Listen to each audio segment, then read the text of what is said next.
Oh my gosh, it always does that. Let's try that again. All right, there we go. Welcome everybody to War Stories. I am a featured special guest tonight. This is, as you know, on your own channel. this is a wonderful military film and television retrospective hosted by two amazing veterans, Tony Roberts and MasterSun42, aka Clement, aka my friend, aka awesome. So anyway, I'm just that guy that like probably clicks the air horn every now and then on the morning show, and I'm like the Ed McMahon on the couch, like I'm that guy. So anyway, welcome to the latest episode, guys. You both kind of mutually chose this movie, Bravo 20, and it, when you both mentioned it, it kind of was like almost at the same time. Like you guys were finishing each other's sentences, and I was like, okay, sure, cool, whatever. and then we all watched the film and everything like that.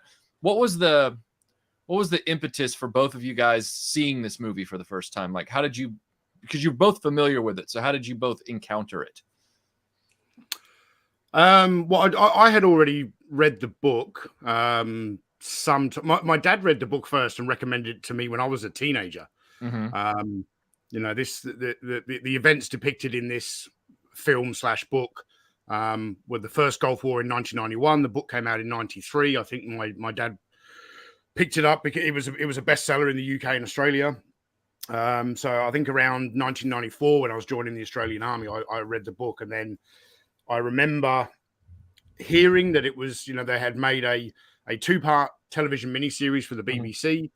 I don't remember if it aired in Australia or not, but certainly my dad acquired a DVD copy as soon as it was available, and I'm pretty sure I watched it with him for the first time, which was a few years after reading the book. But yeah, when MasterSun suggested this at the end of the last show, I was actually a little bit reluctant to tackle this topic because it is somewhat controversial. But as they say, who dares wins. And what about you, sir? How did you first encounter this? Just for everybody, we're going to put up with this for this whole show of him. This Hey, is his your movie. idea. This is your thing. This is it. This is the Tony show with Michael and MasterSun. That's what it's going to be. But it's cool.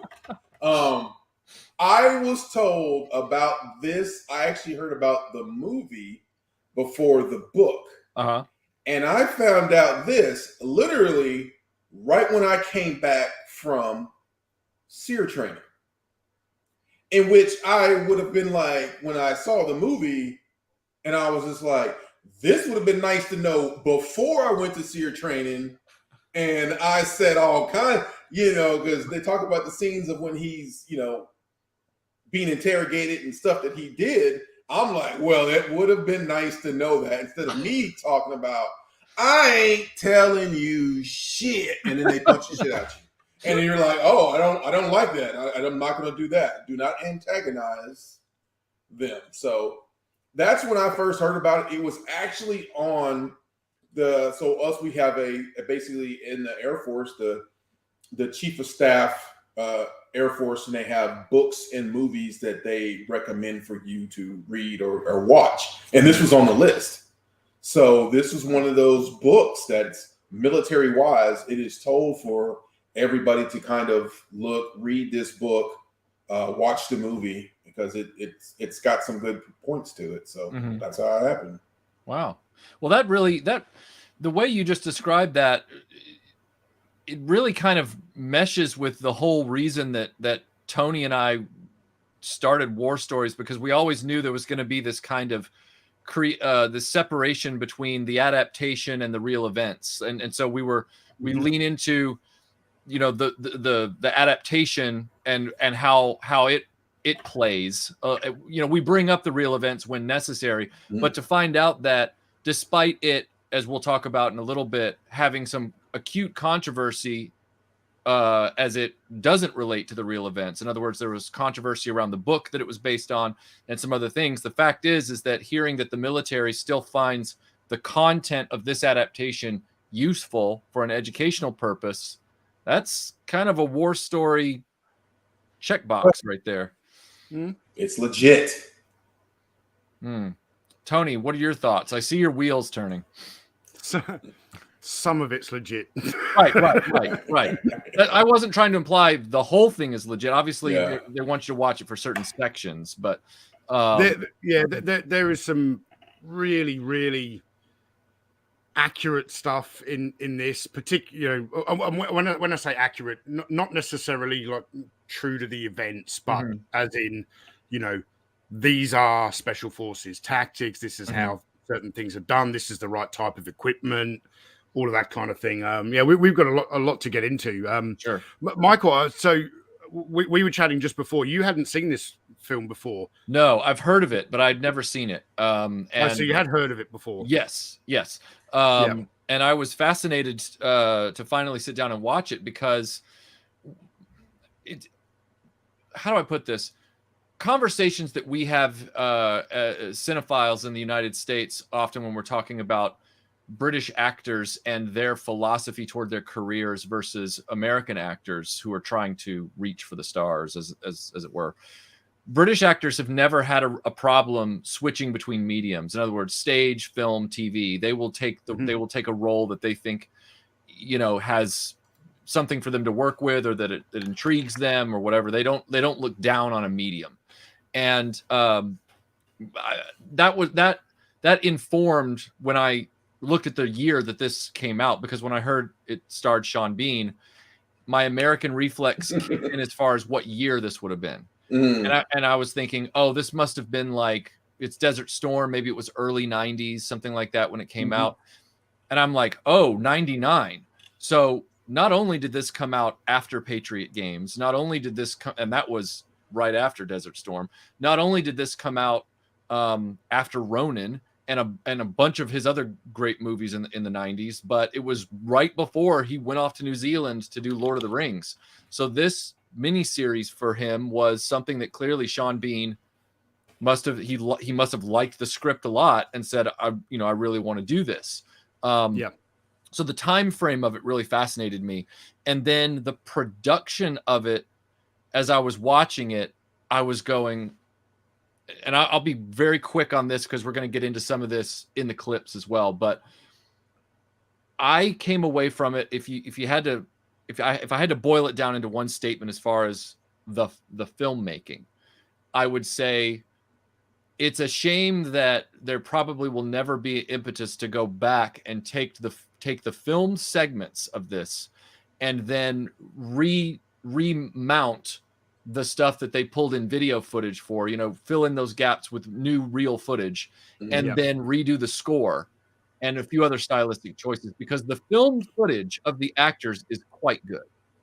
It's more of the way they tried to expand the scope on a television budget that I was like, oh, okay, this is how they're trying to do this. All right, got it. And you can definitely tell the budget was a TV budget, not a movie budget. Right. But at least they put all of their TV budget, every penny they had, into what they knew it was supposed to be. Yeah, exactly. Yeah. There's also an interesting tidbit about the score / soundtrack. Because I sent this version to you, so I know which version you watched. But I'll discuss that at the appropriate moment as we go through the film chronologically. Okay. I'm just going to remember not to forget about that. So what I'm hearing is there might be like alternate scores for this thing. Yeah. Really? Yeah. So the television miniseries actually had somewhat of a soundtrack, which was then removed for DVD releases, so they didn't have to pay royalties, and changed. One very key moment, one very key song. I shall bring it up at the right time. Yeah. Okay. All right. Well, Scott Knudsen just came in with a super chat. Thank you so much. He says, "Happy Friday, guys. Never heard of this one. Thanks for featuring it." You are welcome. You and I are on the same journey together, Scott. I literally just watched this right after lunch, so it's fresh in my mind. Talk about being prepared, Mike. Hey, you know what? Put all the clips together. I've even got a snazzy background behind us all. You work well under pressure. That's what you do. I did my job. I even made sure that even though you haven't been added to the intro yet, And that's nobody's fault. It's just you're fresh. You're new. Yeah, I'm new. I got you on the thumbnail. Oh my God, you're already in the which also helps us out in a formatting sense, because I found out the hard way from a number of sophomoric people that when the thumbnail is previewed and YouTube puts this little watermark that says upcoming in the lower right, it makes it say live with anal. And it's like, well, I didn't know it was that type of show, but I can't disappoint the audience. So now that it says live with Analog Toys and MasterSun42, it's changed the font size. Oh, it's moved it. So I no longer have to deal with people doing that. I've improved it already. Yep. Yeah. Yep. You have already leveled up this show in ways you can't possibly imagine. All right. Okay. So real quick, Master Son, did I mention the coaster I was putting my cup on?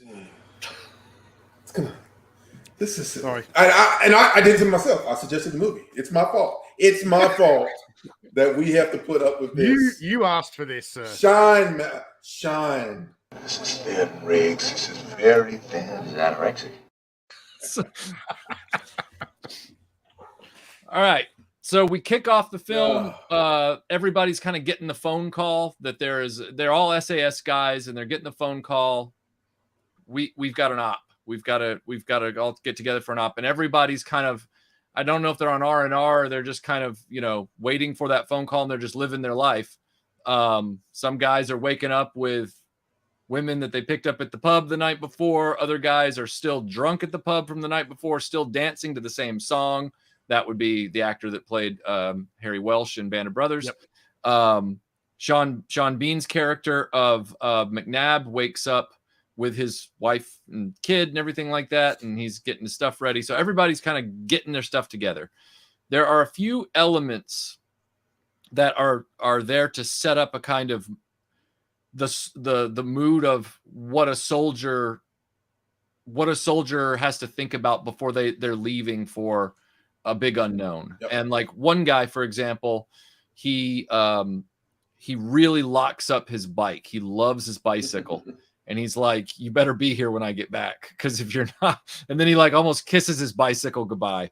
And then everybody converges on the coach bus to be taken to the staging area. And I have this little bit here from the last guy they can't find, of course, is the guy who's still dancing to the same song all night in the pub with a very bored looking pub tart at that point. Just like, I wish this guy would just I want to go home. And for context, just before you play the clip, I would have been that guy. No doubts. No doubts. So we have this moment.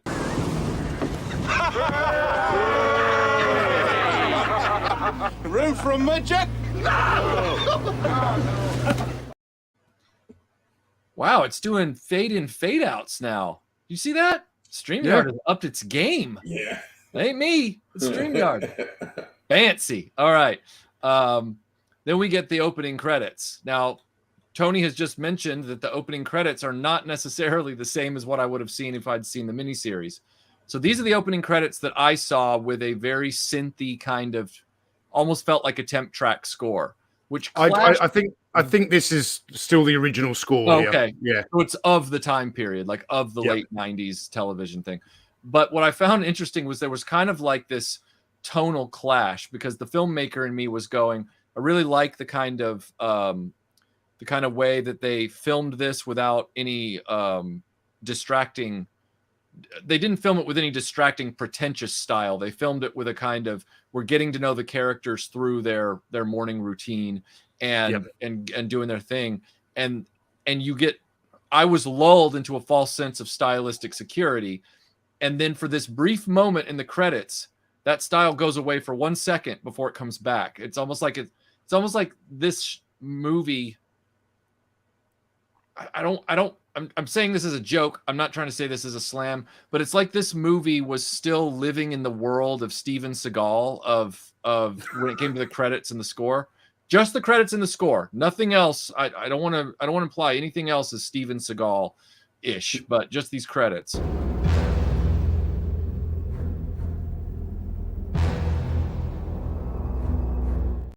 on deadly ground. Like it's kind of got that, you know, the flames behind the font and all that kind of stuff, which really I did not see coming based on. Oh, okay. First edition. And that's what they took it straight from the cover of the book. But yeah, but I still know what you mean. It's very, and that would have been published in '93, which was at the height of Steven Seagal's power. You know, yeah. Well, I think even Rambo First Blood Part 2 had that flame font, the flames behind the font on the poster, you know, in '85. True. So, but I feel Stallone earned it. Whereas, you know, anyway, I'll get off the Seagal thing. At this point, we were talking about, and if either of you want to jump in, you know, you can just interrupt me and roll right over. Okay. You're doing the cinematography thing. That is all you. We let you do that because you're like the expert. So I'm laying the groundwork for that to get us to the mission part. So then you guys can take over the show. Tony will. I'll have to like try to get an word in edgewise while Tony relives his glory days. And then I'll hit mute and slowly bring up a bag of Cheetos and just eat. Okay. So because for anyone who's ever watched an Analog Toys video, you know that everything I know about cinematography I've blatantly copied from RetroBlasting. Yeah. Well, I don't know if that speaks to your intelligence. You may have just hobbled yourself doing that. Well, I know what I like. Okay. That yeah. RAF. All right. So British flag. Girl on a llama. It's a dog. I only saw so everybody, when we were previewing the equipment, I can only see from here to here on your shirt, right? So it looks like from where you're sitting that it's like Lara Croft on an alpaca. And I'm like, that is awesome. I love this. Whatever that is, I love it. And you're like, no, it's a canine unit shirt. And I'm like, oh, looks like a chick with a gun on an alpaca. Like, well, yeah, I thought that was Street Fighter Kylie Minogue with a dingo. All right. Mental note, never wearing this again. No, you don't understand. Regardless of what the shirt actually is, I love the shirt. It's funny how you two got two complete theories of what the shirt actually is. Yeah, I love the shirt. Don't get rid of it. Keep wearing it. It does draw my eye. I'm like, ooh. Anyway, all right. Oh my God! I just noticed. What? Trooper Roberts 21st SAS. he is all in on this one. All in. Brian Dillinghammism. There's a Brian Dillinghammism. Thank you, sir. Appreciate it. All right. We then exit the credits. And this is where they start. At the very beginning of the movie, they established Desert Storm with some, I assume, BBC News footage that was taken during Desert Storm to kind of get us in that time frame. And now what they're doing is, and I did appreciate the sleight of hand here, they're using the footage to try and expand the scope without having to refilm these shots. But it is video news footage from Desert Storm. But it's trying to set the stage for where they are, which is at an airbase. And I did like the trick of moving from the sound effect of the jet taking off in video footage that then lays over the establishing shot of Sean Bean and the other guy walking in the equipment hangar. So you kind of get this idea, even though the two bits of footage do clash by today's standards and probably even back then, but it was a way to stretch the budget a little bit. So here's this little bit of stylistic magic.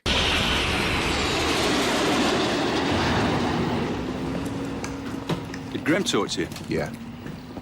You okay about it? I'm finished soon. This is my last job. That fade out's just getting me. Oh God, classy. All right, that's the last time I'll say that. So they're all getting ready for this mission, and Tony and MasterSun, I wanted to ask you both, one of the things they start establishing very quickly is these guys they're here, they're on time, they're here for their orders, and yet the military quartermaster, armor, whatever you want to call it, they're not ready for this assignment. In other words, the guys are ready for the assignment, but the equipment ain't there. And they're having to already scrounge from other groups and their gear to try and get enough stuff together. And it's contingent on them to figure out what they're going to need. You know, when you're not in the military and you watch a lot of movies, you get this false idea from seeing a lot of films where the special guys who are handpicked for the mission come into a room and like Q has all this stuff laid out on a table that's exactly what they're going to need for this mission. And what I wanted to ask you both is, clearly that isn't the case. How does that actually work? Well, certainly in this case, like for those who remember the Gulf War of 1991, which I remember very well because I broke my big toe playing basketball barefoot because I'm clever. And I was actually sitting in the doctor's waiting room watching watching the Gulf War, like all kicking off on the new. It happened very, very quickly. And the way the regular SAS, the 22 regiment, has 4 squadrons, and they are on a constant rotate, like a 6-month rotation, where there is always one squadron dedicated to the counter-revolutionary warfare wing, which is the anti-terrorist wing. They're basically on call to react to any terrorist event inside the UK. You have an operational squadron, and then there's normally a squadron on a 6-month training cycle, where guys go off and do various courses, linguistics, medical, that kind of thing. And I believe two squadrons deployed here. So there was like the operational squadron, and then the guys we saw, as you see, that they're in Hereford and they're all getting the call. They would have been most likely the guys, I think, on the training rotation have gone, right, we need another squadron. You know, this is a big event. So they've gotten out there, and most likely they only had enough operational equipment for the one squadron. But this is what it's all about in the special forces, and they actually use the line in the book and in the movie. It's all about getting on with what you've got. So making do to the point where they want claymores, they can't get claymores, so they empty out ice cream containers, fill them with nuts and bolts and plastic explosives, and make handmade claymores to take with them over the border. So they've gotten so good at their improvisation training that the British military almost neglects their needs at this point. Like I'm not saying they outright do. What I'm saying is it gets to a point where they could find themselves in a situation where they're constantly scrounging for stuff for a mission they've been assigned. Yeah. Wow. Yeah. I mean, a lot of lessons were learned from this, and a lot of things changed after. But yeah, I think in this particular case, it was very much to do with the scale and scope of the operation and the speed with which it escalated. Yeah, right. Certainly, you know, when you think back to the last 20 years in Afghanistan, you know, I don't think there will be many SAS missions mounted during that period where they didn't have the right availability of equipment and weaponry and ammo and all that kind of thing. So, right. I will tell you, consequently, in the U.S. Special Forces, they are actually the most well-funded of any department we have, just about. And it all comes down to how you get money. Right. I was in the operational flying squadron, and we are what, you know, the Air Force is all about, flying people. So we actually were pretty well funded. But the thing with Special Forces is they get funded by, hey, you're in this command, you get that money. Also, you're in Special Forces command, so you get some Special Forces money too. So they literally have more money than they know what to do with.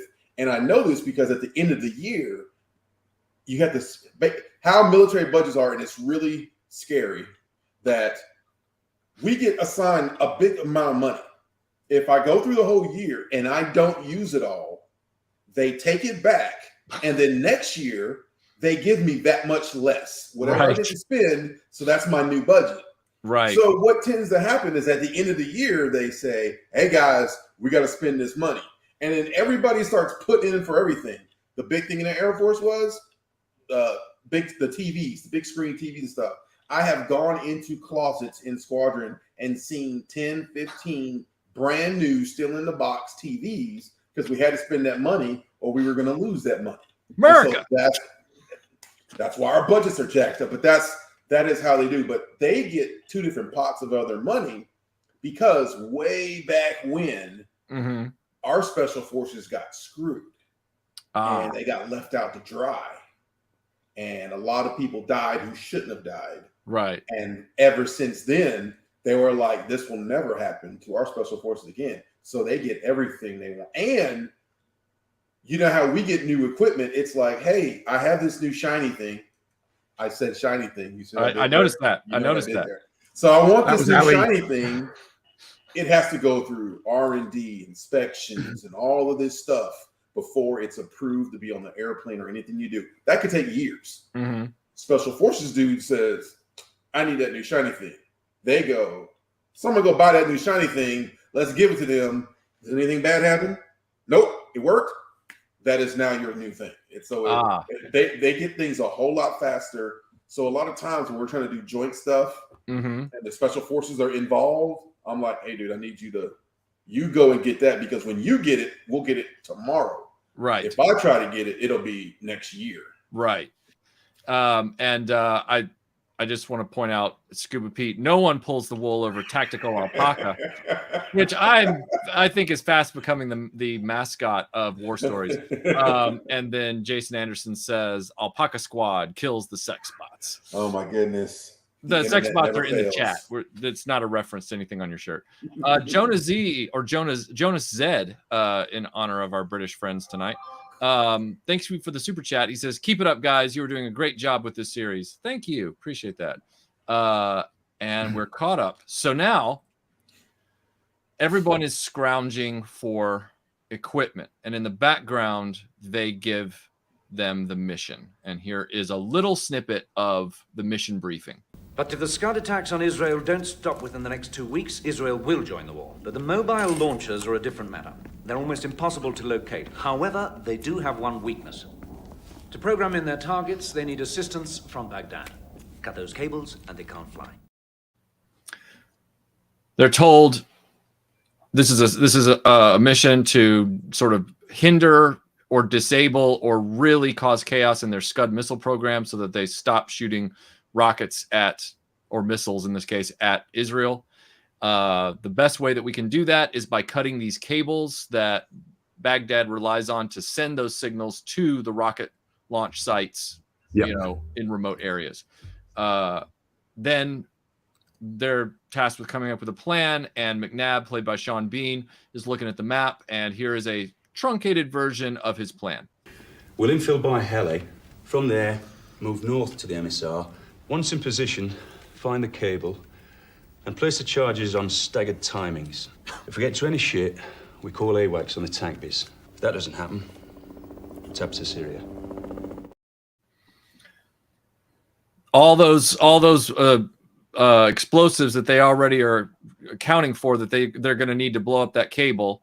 They're saying if everything goes to hell, then we're going to exit out through either a helicopter site, like an extraction point, or we're going to run for the Syrian border, one or the other. Yeah. But the hope is that we can, execute our mission properly and then bounce. Bearing in mind that the Syrian border was like 200 to 300 kilometers away, right? And they're on foot. So not the most ideal. They would prefer option one, which is the extraction point via helicopter. Yeah. Yeah. And one note, they talked about how these attacks are hitting Israel and we have to keep Israel out of the war. Here's the reason, the background behind this. It's kind of like Israel, if one is attacking Israel, these countries don't like each other. Like all the Middle Eastern countries, some of them really don't like each other. Some of them kind of don't like each other. But who they don't like the most is Israel. So if Israel would have said, well, I'm firing back, then all the other countries in that area would have been like, I'm in and I'm against Israel. And now you would have had a complete mess. So behind the scenes, the coalition was pleading with Israel, we'll take care of it. Please do not shoot back we're going to handle it, because if that happens, you're going to have, some of our countries that we base out of would be attacking Israel, who is with it's a big complicated thing. So it's always, you're trying to keep Israel out of those events like that. It amazes me. Sorry for that moment of pretentious silence, but I was mulling the scope of that problem. Like, it amazes me that, in a situation like that, we have to tell a country that's literally being missiled, it's like, hey, whatever happens, just keep it firm, keep a tight upper lip, a stiff upper lip, and we promise you we're going to go try and sort this out. Yeah. As long as you do nothing, things will be all right. Just, Yeah. Yeah. I get the same advice about trolls in YouTube comments. True. It's true. Familiar with that advice. I know I kind of jumped the gun on this a little bit, but now they're looking for their equipment and they start to realize that there's not a lot to go around. Hey, we're operational in 3 days. Well, so are they. You don't have a job yet. What's the sudden point of bringing us out if you haven't got any kit? You're going to have a word with the other squadrons. See if you can get some gear, mate. I'm going to grab that little bit and use it in video. I'm going to grab that. That is the weirdest take I've ever seen. Like, that's a great way to get punched in the face, dude. Like, anyway. That's a military quartermaster through and through. I'm sorry. I'm sure. It was more of the ha. Like, it was a very weird. Are you the penguin? Like, what's going on? Okay. At this point, I need to bring up another stylistic choice that they made in this miniseries, and this is one that I really feel like a special edition of and I don't mean a special edition like adding a digital Jabba the Hutt or anything like that. I mean a revisit on this thing. There's kind of a Blade Runner theatrical cut element going on here where they have this voiceover narration from Sean Bean. Yep. And you guys both know the film rule is that 99% of the time voiceover is not necessary. I feel like this one falls into the 99% because most of the stuff that he says in voiceover, you're already picking up on in the film. And here's just an example of him kind of stating the obvious. Here, we check zeroed the minimies and 203s. Weapons are just a tool. As long as they go bang when you squeeze the trigger and hit what you're aiming at, that'll do. I feel like because this was based on a book, the writer wanted to get McNabb's thoughts in there or something, but I just don't think they needed it. What do you guys think? Well, that was my first thought, is that because it's come from a book, obviously there's when a book's written about a true event from the person who was there, the whole book is full of internal monologue. Right. So I think it'd be very, very hard to kind of to sort of let go of that. But you're certainly in that scene, like they should have just shown them. You can see what they're doing. They're zeroing their weapons. Interesting point to note: half the patrol carry minimies, which is a SAW, a 5.56 millimeter belt-fed light machine gun, and the other half carry M16s with M203 grenade launchers. At the time, the SAW was not in service in the regular British Army. These guys, all of their weaponry is American, and a lot of American equipment as well. That was one of the things with the SAS. They would use a lot of foreign equipment. It was just particularly if it was foreign equipment from an allied nation, be it the United States, Australia, whoever. So that this was the best weaponry for that particular mission. There's just a little tidbit I thought I'd share, but that's not what regular British Army carried at the time. So that's the kind of info that War Stories provides that other people would just be like, I thought the movie was okay. Anyway, I will tell you, I thought it was not necessary to have the voiceover. but I didn't mind it. Okay. I just, him saying the thing of, I'm zeroing in my weapons. I go, I know exactly what you're doing because I've done it before. And then saying the whole quip about it's just a tool as long as it just goes bang when you know, and I go, that's just like a little quip of somebody who's been there and done it would tell me that little bit of knowledge make you go, yeah, it's kind of all right. So for the most part, it wasn't anything that I would out in the movie that I would go, I really wish he would shut up. I just didn't feel like that. But I will agree that if he hadn't said any voiceover, I would have completely understood almost every scene in there. I can think of only one that was probably a little extra, and that's when the kid shows up and what he says about if it would have been anybody else, but and that kind of thing. Maybe that would have said kind of did anything, but for the most part, yeah, I agree. It wasn't necessary, but I thought I liked it. I'm not 100% certain about this, but I don't know whether Andy McNabb was a technical advisor on this production. I'm pretty sure he was. Said he was in the credits. There you go. So that would have been a big draw for the actors to want to do this project because, you know, you've got Andy McNabb coming in who's going to, you know, teach you how to act like a soldier, teach you skills. So if he's there on set every day doing all this, I wonder how much influence he's had over things like narration in the script. Another interesting tidbit of information is that following on from the success of the book, but before this film was made, the Michael Mann classic Heat with Robert De Niro, Al Pacino, Andy McNabb was the technical advisor on that. So that enormous gun battle outside the bank in the middle of LA, that was all choreographed by Andy McNabb. Val Kilmer does a magazine change with an M4 rifle during that. A magazine change that clip I know is shown in military training scenarios is like, because he does it so fast, so fluently. That's also the first movie I had ever seen.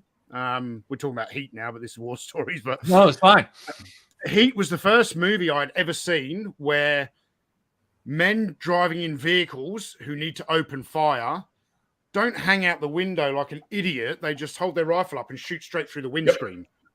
When I saw, and I saw that film long before I had joined the SA, that is, that's Andy McNabb's signature all over that. It's like, you don't hang out the window like an idiot. You're not Mel Gibson in Lethal Weapon.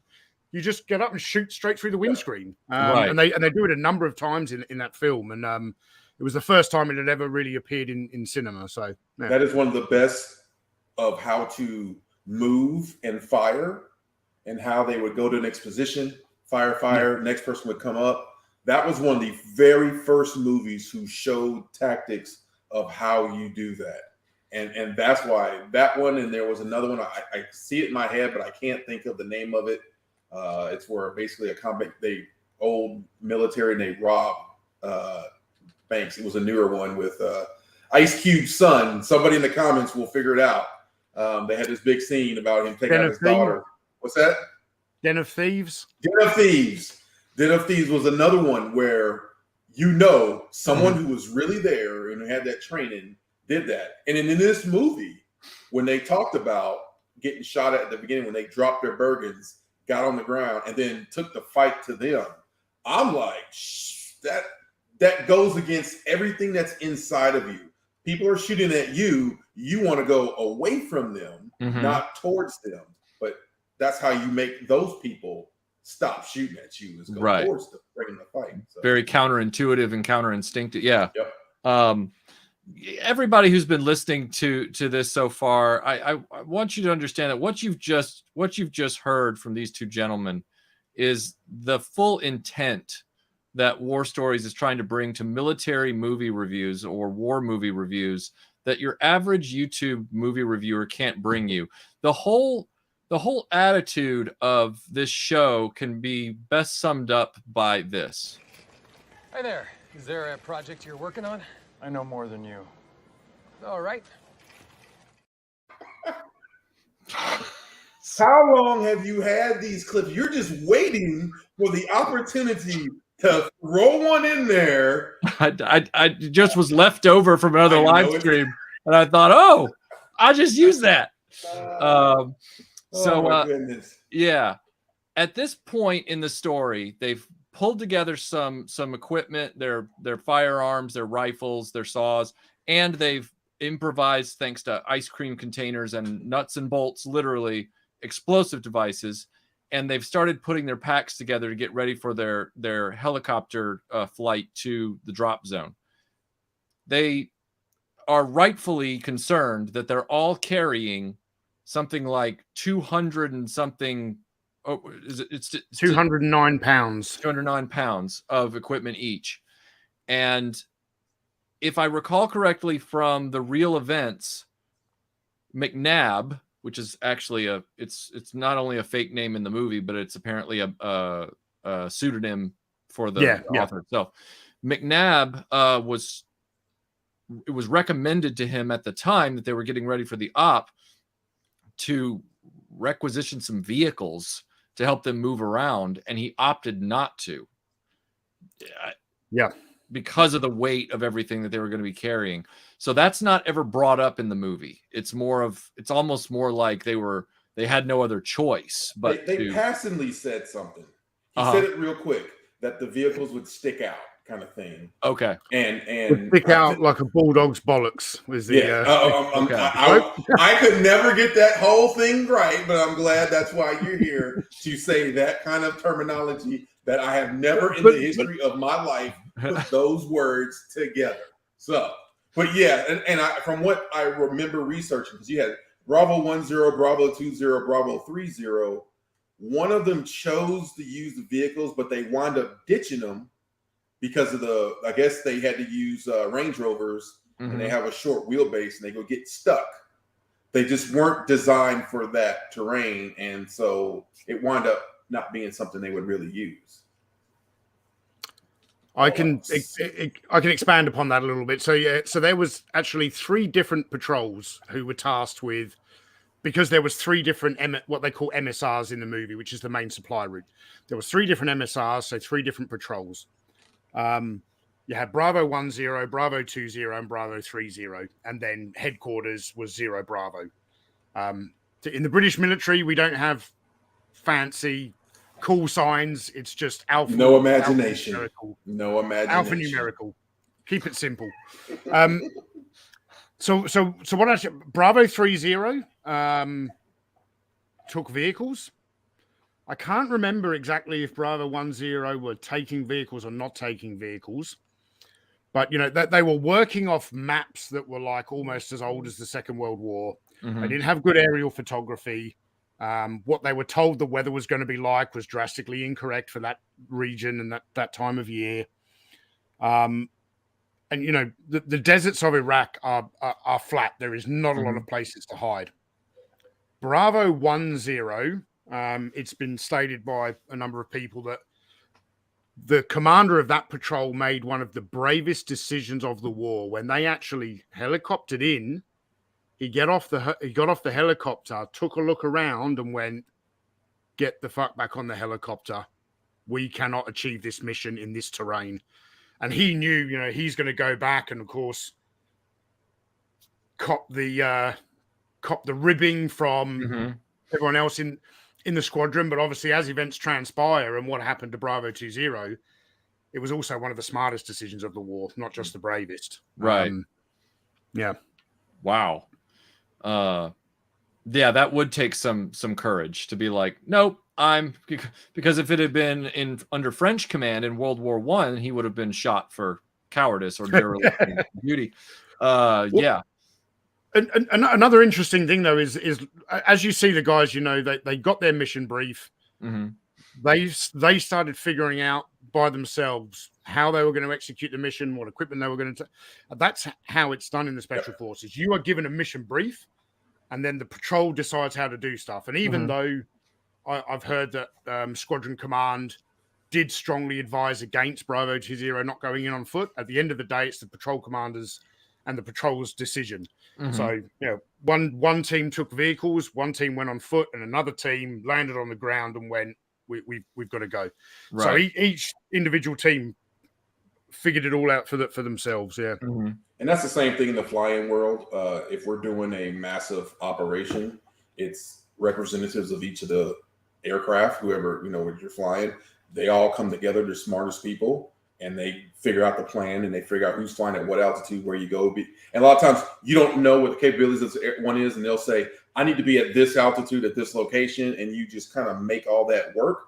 But the people who run the Air Force, as in war and actually attacking and blowing up stuff, is captains and majors.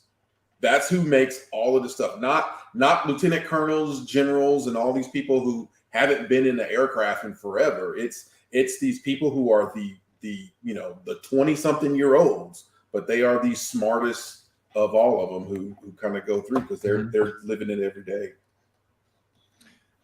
Now we're in a moment here. They've helicoptered in. They land at night. They immediately find a place that it's like a wadi, I guess, where they can get some cover. They wait until morning, and I just pulled this little bit because right before they take off and they're talking about the weight of their packs, the quartermaster guy who was like, yeah, he comes back around with plastic bin bags, these, you know, industrial grade bin bags, and he's handing them out.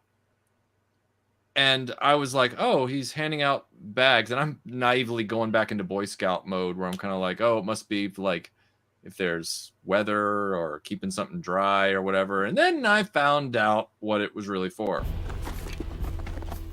Give us a hand, will you, mate? It's going to be a squirty one.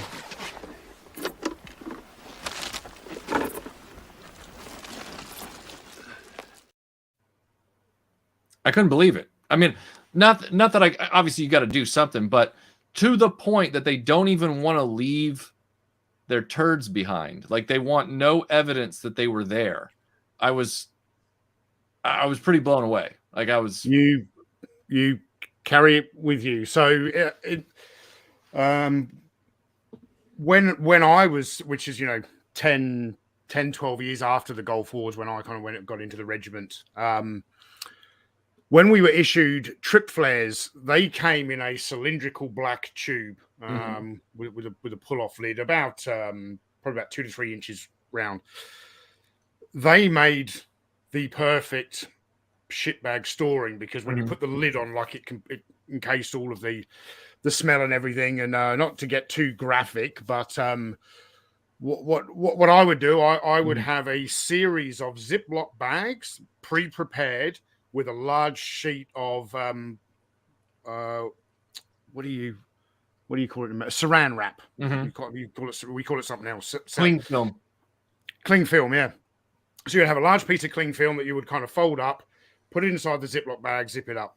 So then when you had to perform your it's quite unusual to need a shit on the first day, because military rations are actually designed to make you constipated so that you don't have to go for a shit in the field. But anyway, what you would do you would lay out this kind of big piece of saran wrap or cling film, squat down, shit onto that, give you a nice little target area, fold that up, put it into the Ziploc bag, put it into your trip flare tube, put it into your backpack, and carry it with you.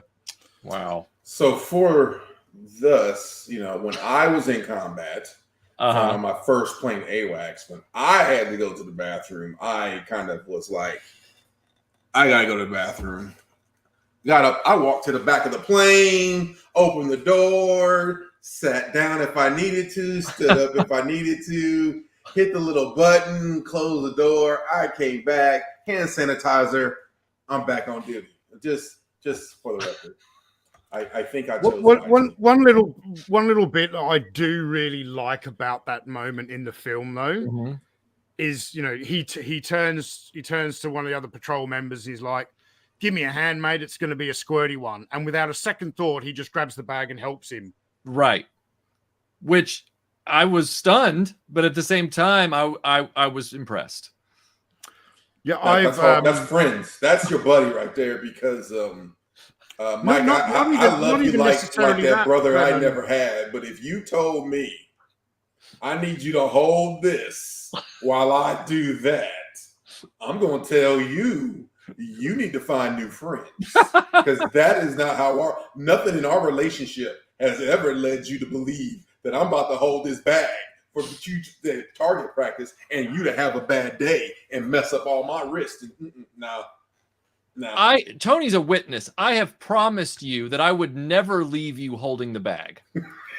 Oh my God! So you're gonna do this too? Is this what you're gonna do? You're gonna do the puns? Tony's got his shirt on, flexing his little badge and stuff. Set me up for a dad joke. I mean, here we are. Oh, this is good times. Look, during Iconicon this year, Michael rescued me from an angry ginger cat, and he was in his underwear when he did it. So when I think about that, if Michael ever needed me to hold the bag for him, I would not blink. I would hold the bag for you, Tony, because it's either that or it gets on the carpet. I mean, and now this War Stories is literally live with anal. This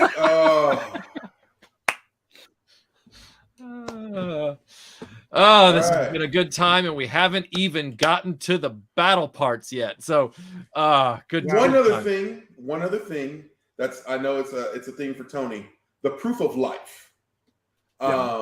Didn't know if you want to kind of chat as much as we can, kind of about that, but it's basically they made a statement, and it was basically if you were to get captured, you would say this statement again to prove that you weren't being under duress, having to say stuff. This is truly, what did he say?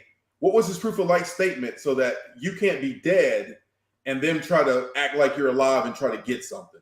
So you'd have to hear these key words that they said. And that's what he was filming it to record it. We did what was called an ISO prep before we even took off. We had statements, all these things, how to say some things. And put it together. Would have done that as well. It wouldn't have been filmed. So the whole proof of life statement thing, it is a real thing, but it wouldn't have been this last minute. Oh, let's quickly just grab a BBC Handycam and the first thing that pops into your head before you get on the plane and fly behind enemy line, because you won't remember it. So, like those guys. Understand, they're about to board a helicopter, 8 men, to be dropped hundreds of kilometers behind enemy lines. Their adrenaline would have been going there and then before even getting on that helicopter. That's not the time to come around and go, right, give me a proof of life statement that you've potentially got to remember in a few weeks' time when you're captured and tortured. And all these things. So just want to point that out, that was something that is not a standard thing. It would be written down. We called it an ISO prep. Didn't sure if you would call it the same thing. So, but it was kind of ironic that they did that. I think that was just more of cinematography, making it look cool kind of thing. King Eric the Greatest, thank you for the super chat. He says Glad bags now with extra scent inhibitors. And Melinda would just like to point out the same cat tried to attack MasterSun's wife. Because Winston, my nemesis, and she likes cats, and I do not. All right, so we are now at the point where things start to go wrong. First, there is a mention. I believe this is right before the next thing I'm about to say, but I wanted to get you guys both, since you're more familiar with the film, to explain to me what happened. They realize that they don't have the right radio codes. So there's different things like crypto. There's daily crypto that comes through. Every day it changes. If you don't have that crypto, your radio is useless. No one will understand you. It'll come gobbledygook and won't even you can't transmit. Right. If you don't have the same crypto that the aircraft flying over has, you're in trouble. And it's really hard because they're trying to contact AWACS, who's probably different country, different service, because I'm pretty sure it was our AWACS were there. Now you're talking about coalition crypto that at this point, I don't even know if they knew if they had it yet, if it was even created. Right. They wound up having to use certain things because as funny as it sounds, all your friends aren't the same. And it comes with, and a lot of times it comes down to, did my friend over here, did my British friend buy the same equipment that I did? If they did, I know that they know all the secrets of that equipment. Therefore, I can talk to them 100% with everything. But if I have this other friend over here who didn't buy that equipment, I don't want him to hear the conversations or something that we're having, and he may understand the capabilities that we have, kind of thing. So, particularly that in the very beginning of this war, it was a lot of the Americans are doing their thing, the British guys are doing their thing, everybody else is kind of doing their own thing, and then a few times you rely on each other. And if they didn't have the right crypto codes, even for your own service, you're done. You're talking to yourself. Right. Okay. The shiny thing that they get off the quartermaster, which is actually a satellite navigation thing. Yeah, Magellan. It's the first time GPS was used. Yep. Right. Which literally someone was just talking about in the live chat there. That was issued to. I'm not sure if they only had I think they only had the one of them. One. And it was issued to the ex New Zealand SAS guy, who, funnily enough, wrote a book which was published, I think, around 2003. If anyone hasn't read either Bravo 20 or the one that got away, don't read them. Read this, because this is the true account of what happened. And one of the things that he reveals in this towards the end of the book, which they were not aware of at the time, many of the patrol members weren't aware of this, is that regimental command had been informed that should anything go wrong on these patrols, they could not rely on American air power to support them.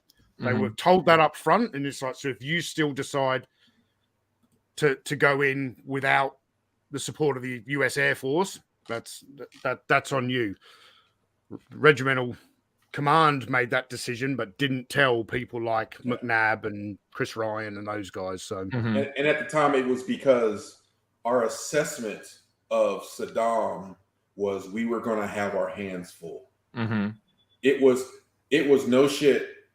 They told our squadrons, we expect to lose I won't say the number, but a certain number of AWACS will not come back. And that's huge when you're talking about we've been used to beating everybody for so long. Right. So we thought it was going to be this slugfest. And so honestly, when they were coming to coalition, if they said, hey, American, how much air power can you promise to give us? And the answer was, I can't promise to get you anything. I'll try, but I have to support my people first, kind of thing.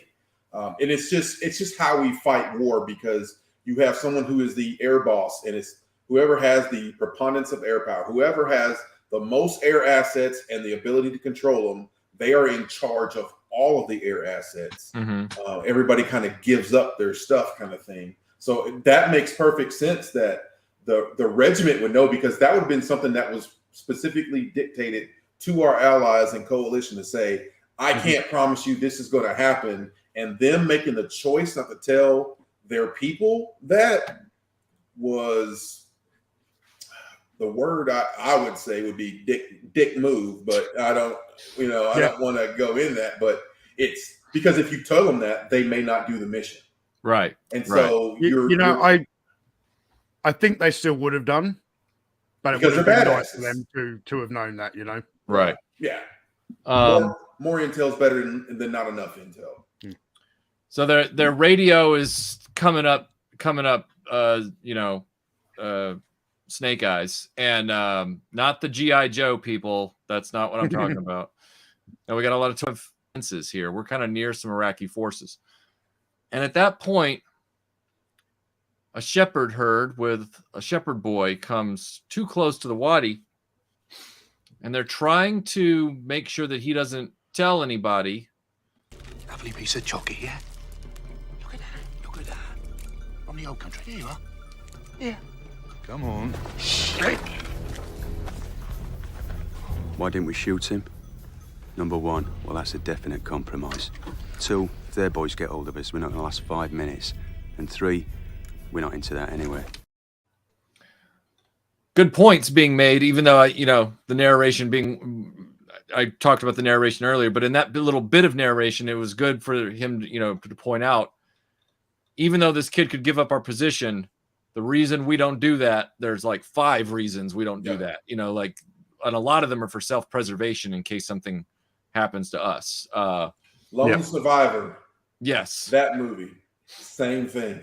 Exact same thing. Sees you, and now you have a choice to make. Do you kill an innocent person who was in the wrong place at the wrong time, or do you let them go and they risk them running back and telling on you? Right.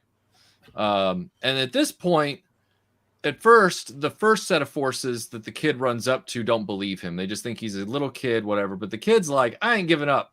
So the kid goes to the more formal emplacement, the more formal defense station, whatever you want to call it, and look, HQ, talks to an officer in a Jeep, and that guy's like, he drives back to those guys and says, we're going over there, let's do this.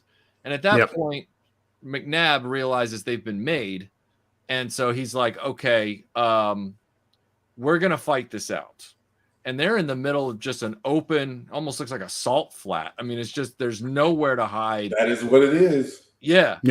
And these SAS guys are like, all right, our training's going to kick in and we're going to do this. And I cut together a clip showing tactics that they reminded me of how trained and regimented the guys were in Zulu, except it's different tactics, but it's the same level of discipline.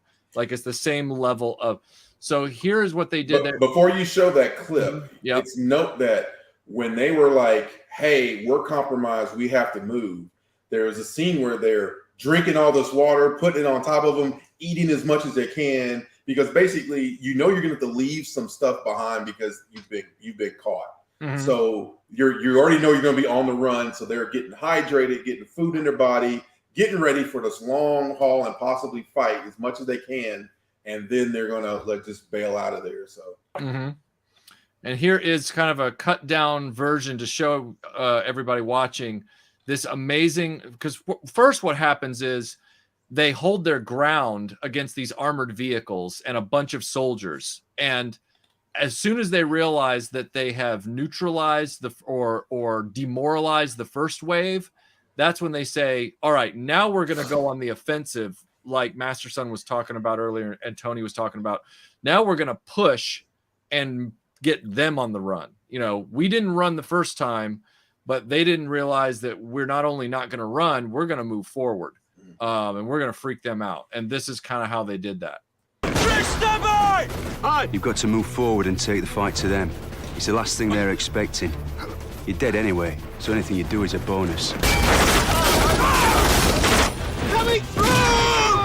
Coming through! Coming through!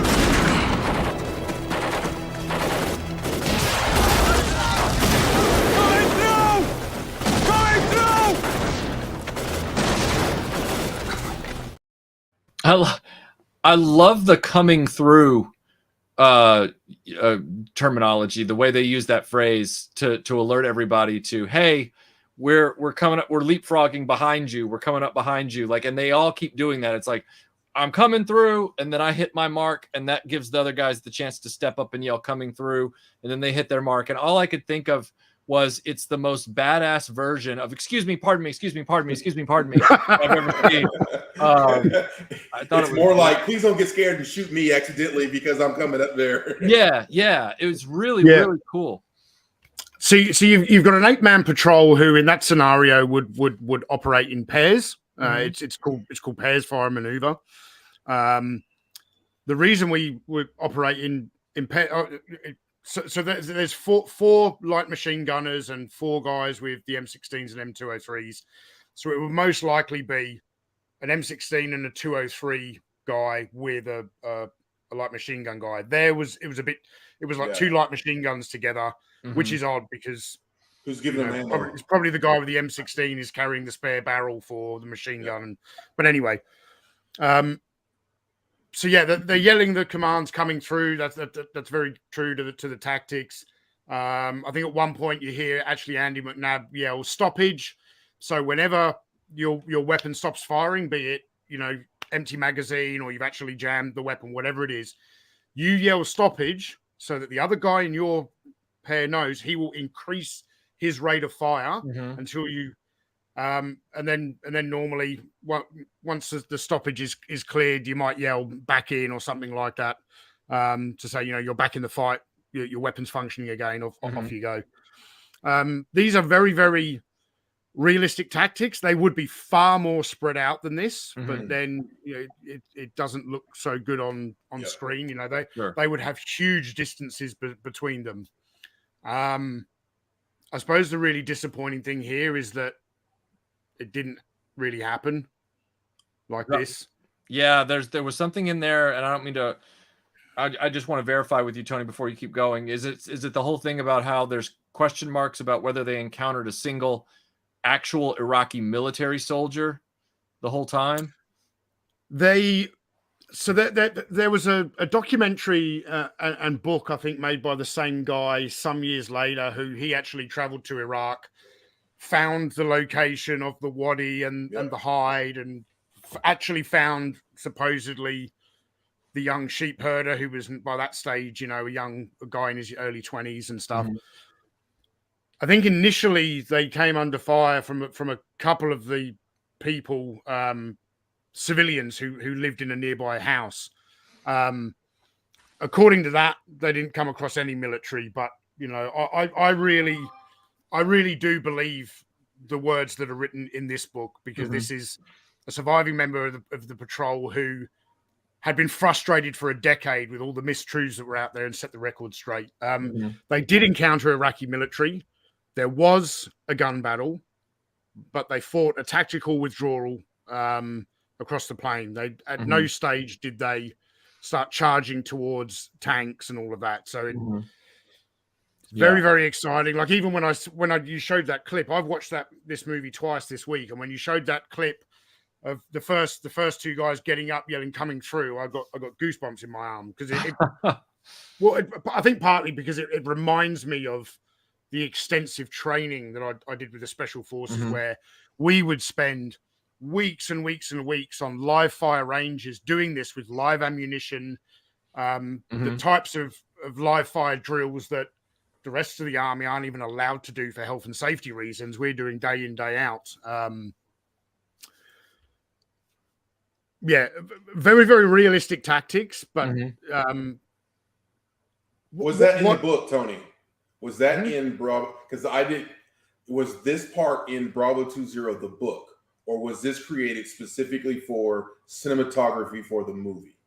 No, it was in Bravo 20, the book. But then, in Soldier 5 that came out, the book came out 10 years later.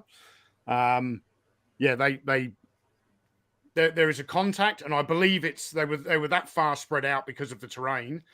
The main contact was with a couple of the SAS guys, like on the far flank. The rest of them. So when they started, doing the bounding in pairs, they were doing that, but they were going away. Yeah. One of the I don't believe there was actually armor there, but let's discuss the merits of the film. I don't mind interesting tidbits of setting the record straight, but I don't want to get too far into it. We'll be here for 5 hours. One of the it's been. See how he won't let me go? You see what's going on? Because it's his movie. It's his movie. It's about him. Let Tony talk. I've read this book several times, but probably not in the last 10 years. So I don't want to misremember things either. So. Can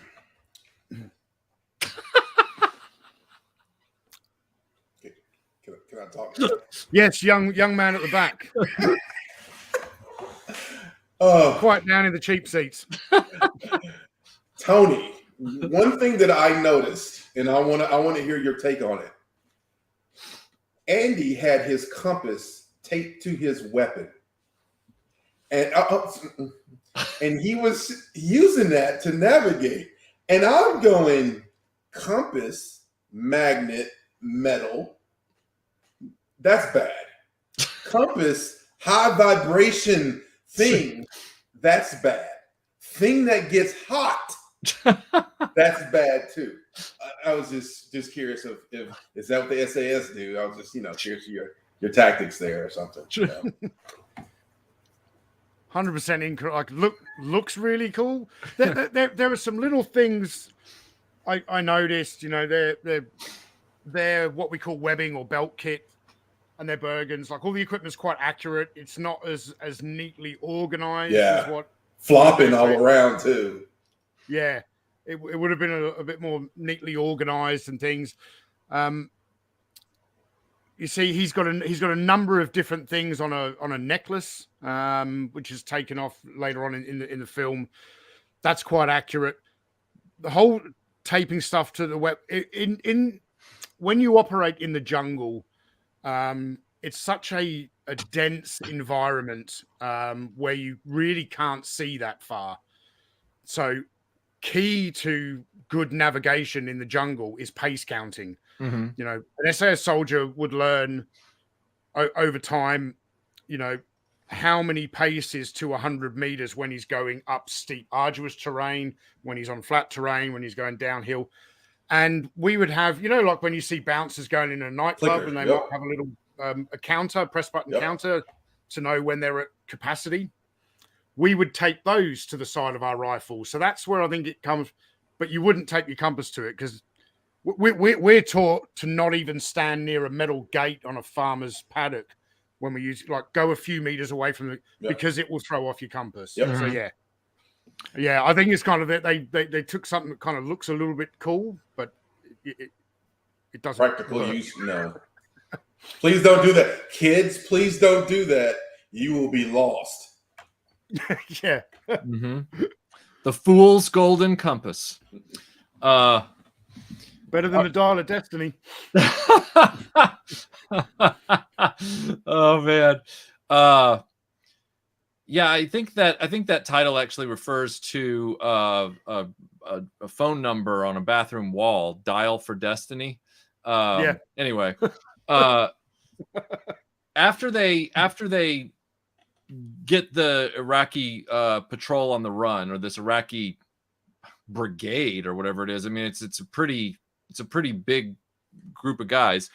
McNabb makes the decision, okay, we're going to now tactically withdraw. Like we're withdraw. We're gonna get out of here. And so they're hounded all the way back as the sun goes down. They're hounded. And that's when they realize that one of the guys has gotten wounded in the leg. The radio that was already kind of useless because it didn't have the codes got shot up. And one guy, and I can't imagine that an SAS guy would do this, but I'm just going to play the clip and then we can talk about it. Baz, you got the radio, mate? No, it was shot to shit. We still got the TAC videos. Chris, you got the medikit? No. But I saved me flask. Oh, great. Like the guy that they decide in the movie is not going to grab the med kit, but he's going to go grab his sipping flask. And if that is a true thing that happened, then great. But I hope that guy was, given a swirly by the time they got back, into the real world. Wasn't it? Say what? So this book was written by Andy McNabb, obviously under a pseudonym. Mm-hmm. This book was written by the guy who had the flask, the one who escaped to Syria. Mm-hmm. This book came out first. This movie came out first. And neither accounts are true, as 100% true. And I think in this, it was they had a falling out because of conflicting. Mm-hmm. The men had a falling out with each other, but then they also had a falling out with the regiment itself.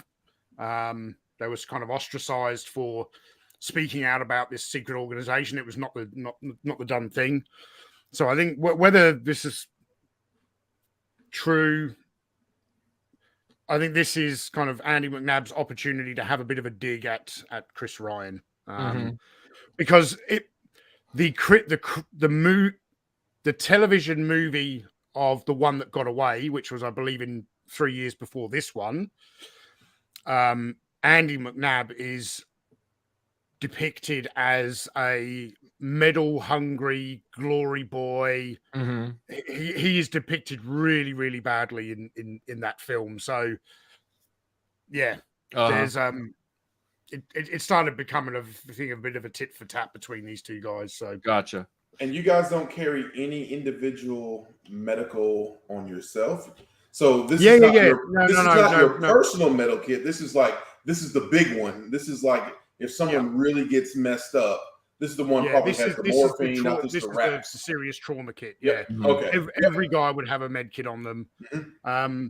So you were talking just before, Michael. So they have the kind of big battle, which, as we've established, is not necessarily true. Then we move on to them in the kind of the running battle where they're escaped. That's really kind of what happened. And then at a certain point, they decide, right, we can't move quick enough with our Bergens, which in reality happened pretty quickly. They made the decision to drop their Bergens and take off on foot just with their belt kit and their weapons. And there is a scene just before the clip that you just played where they are running single file across the desert. They've got rifles over their shoulders, which I don't necessarily know that an SAS soldier would carry a rifle like that. You know, it's a little bit of a discipline thing, but maybe they did just for speed, and it wouldn't normally be what you would do. But they are running across the desert at dusk. And here is where I come back to the score/soundtrack.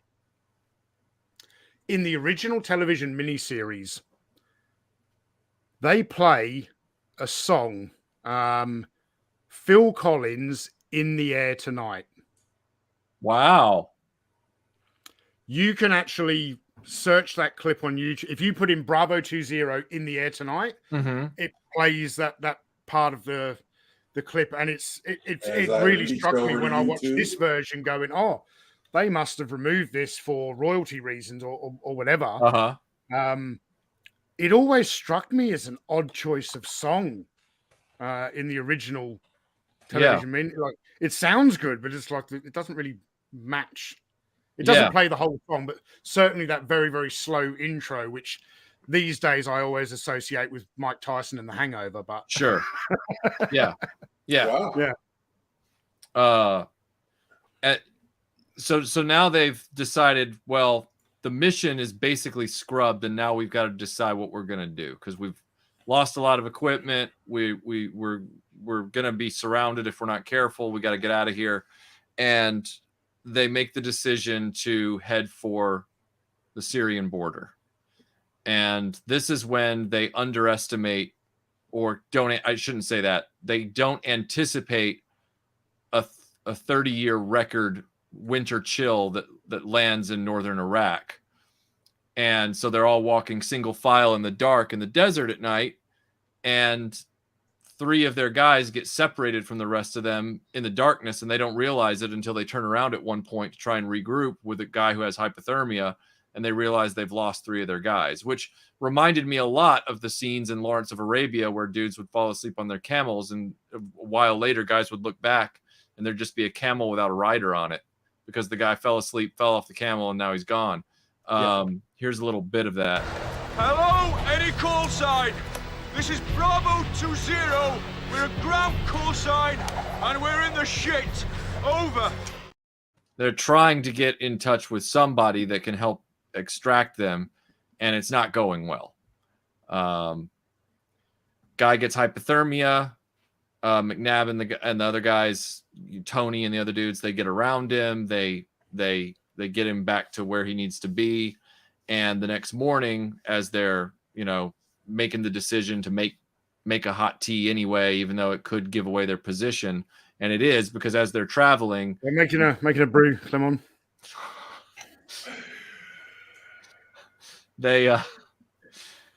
They see another shepherd show up, and there's this kind of moment that reminded me a lot of the Big Red One, where you have these surreal moments in war that they're not part of the continuous nature of the battle and the tension.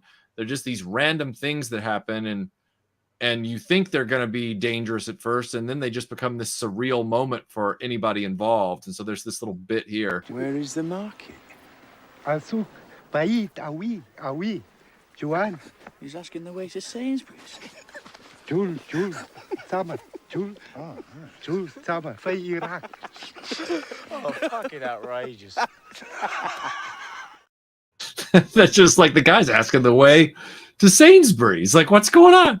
And yet, as strange as that is, that strikes me as one of the most authentic scenes in the whole film. The way the other guys are reacting, and I will be right back because I'm busting.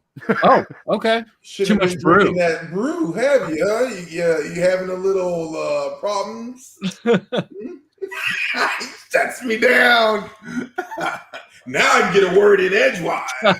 Let's start over. So you have the floor, sir. So one of those things they talked about when they were transmitting on the radios. The real story is there was actually a U.S. plane who heard them, but they couldn't hear the plane, which is usually the opposite. It's usually the guy with the higher power radio can transmit longer, but you don't receive at that same distance. Right. So a lot of times you'll hear someone a bigger power because you're just receiving it, but they can't hear you. And one of the things they were talking about was, because I was flying on AWACS, that they were going to contact AWACS over this radio.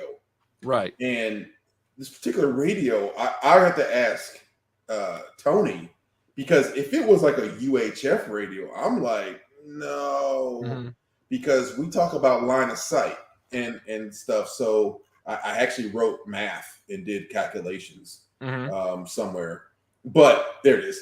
So if unless it's a satellite, a SATCOM radio where it's talking to a satellite, a max range. So our plane flies at 29,000 feet. So that's 5 miles, if I'm not mistaken, up in the air.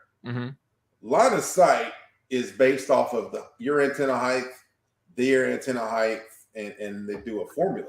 Well, it would mean your max range was about 3 to 7, 8 miles from talking to somebody, of them being able to hear you. And right. That means you'd have to be like directly under or something. So I assume that some of that radio that they're talking about, the TAC-B, I have to find out more. I started to look it up and try to understand, because we had one of our devices on the wall, and it was, if you get a beacon, a distress beacon, all that stuff, it would direction find and tell you where the beacon was coming from. And you could then tune a radio to the frequency, and then we could hear what was being said. And so that was one of the things we did. So it goes back to that whole, did they have the right frequencies? And then later they found out that I guess their regiment headquarters did hear them. And there was in the logs that they heard what was going on, but they just didn't get anything back. So so they had what we call TAC-Bs, tactical beacons. So they obviously their main radio, as the guy said, was shot to shit. They left the Berg, they left it all behind. So that they had 4 TAC-Bs in pairs. It's designed to contact aircraft, but more with a beacon. If it's voice contact, it's got to be a low flying aircraft kind of thing. What, it was a UHF or VHF or something like that? It was not satellite, was it? No. Okay. So it's basically like our survival radios. Yes. Like a handheld, because ours it's a handheld radio. It has a beacon and it has a regular voice. And you got to make sure, one of the things they talk about is you beacon and you hold it. And you let it beacon for a certain amount of time, and then you turn it off. Because you can't hear it, but it's going off. And if you forget and leave it on, it will burn your battery down, and then you lose your radio kind of thing. Right. So now that makes sense. So yeah, if you have that radio, unless an aircraft is almost flying overhead, they're not going to hear you. And so that's why a fighter heard them. A fighter jet heard them because they fly a little bit lower because they're trying to do tactical things. Mm-hmm. But usually he would hear the fighter. And I think they talked about, they had a clip in the movie where he could hear the fighter and the fighter heard him for a brief second. And that's why he stopped the patrol. That's why he stopped the patrol. He spoke to I don't know why they had to do this in the film, but a lot of the names used it. Well, the 5 surviving members in the book are all under pseudonyms or nicknames. The 3 men who died, they used their real names in the book, but they changed their names for the film. Mm-hmm. So Ray, the character of Ray, who was the guy who was trying to give the chocolate to the shepherd boy. He's the one that Andy goes up to and says, "Hey, I've just heard an aircraft. We need to stop. We need to turn on the TACB and try and contact them." And then Ray goes, "Oh, he was actually, his real name was Vince. He was one of the men who passed away in Iraq." Wow. They then steal a taxi because they need to get closer to the border, and they got to do it faster because the longer they're on foot, the more likely they're going to get captured. So the remaining 5 guys steal an Iraqi taxi, and then there's a checkpoint that they get held up at, and they realize that they're checking all the cars and they're going to get made. So they decide, we are going to have to break out of this and we're going to be on the run again. And so this little moment occurs. Stand by. Stand by. Go, go, go!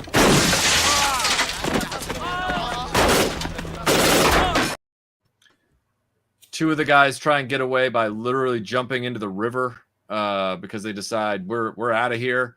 And then the other 3 try and fight it out.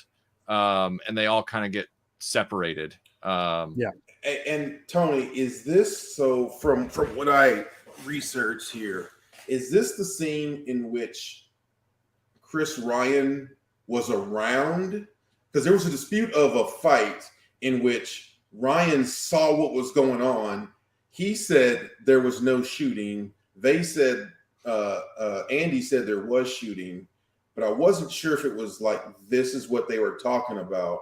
And then if you were that close, you wouldn't try to meet up with your people. That kind of confused me when I heard it. I didn't know if I was misunderstanding what I was reading for not reading the second book. It's been a lot. I think the Chris Ryan book I read once and didn't read again. It's the just as an enjoyable read. It's the weaker of the 3 books.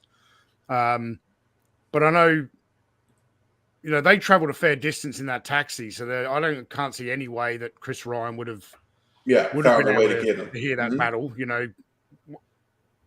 Once you get a couple of kilometers away, you're not going to hear gunfire. Yep. The sound doesn't travel that far.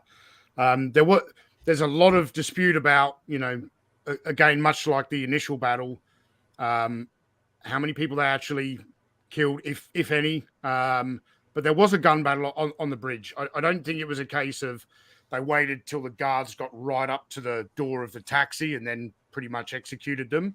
It was they were coming close to a checkpoint and decided to just ditch the taxi.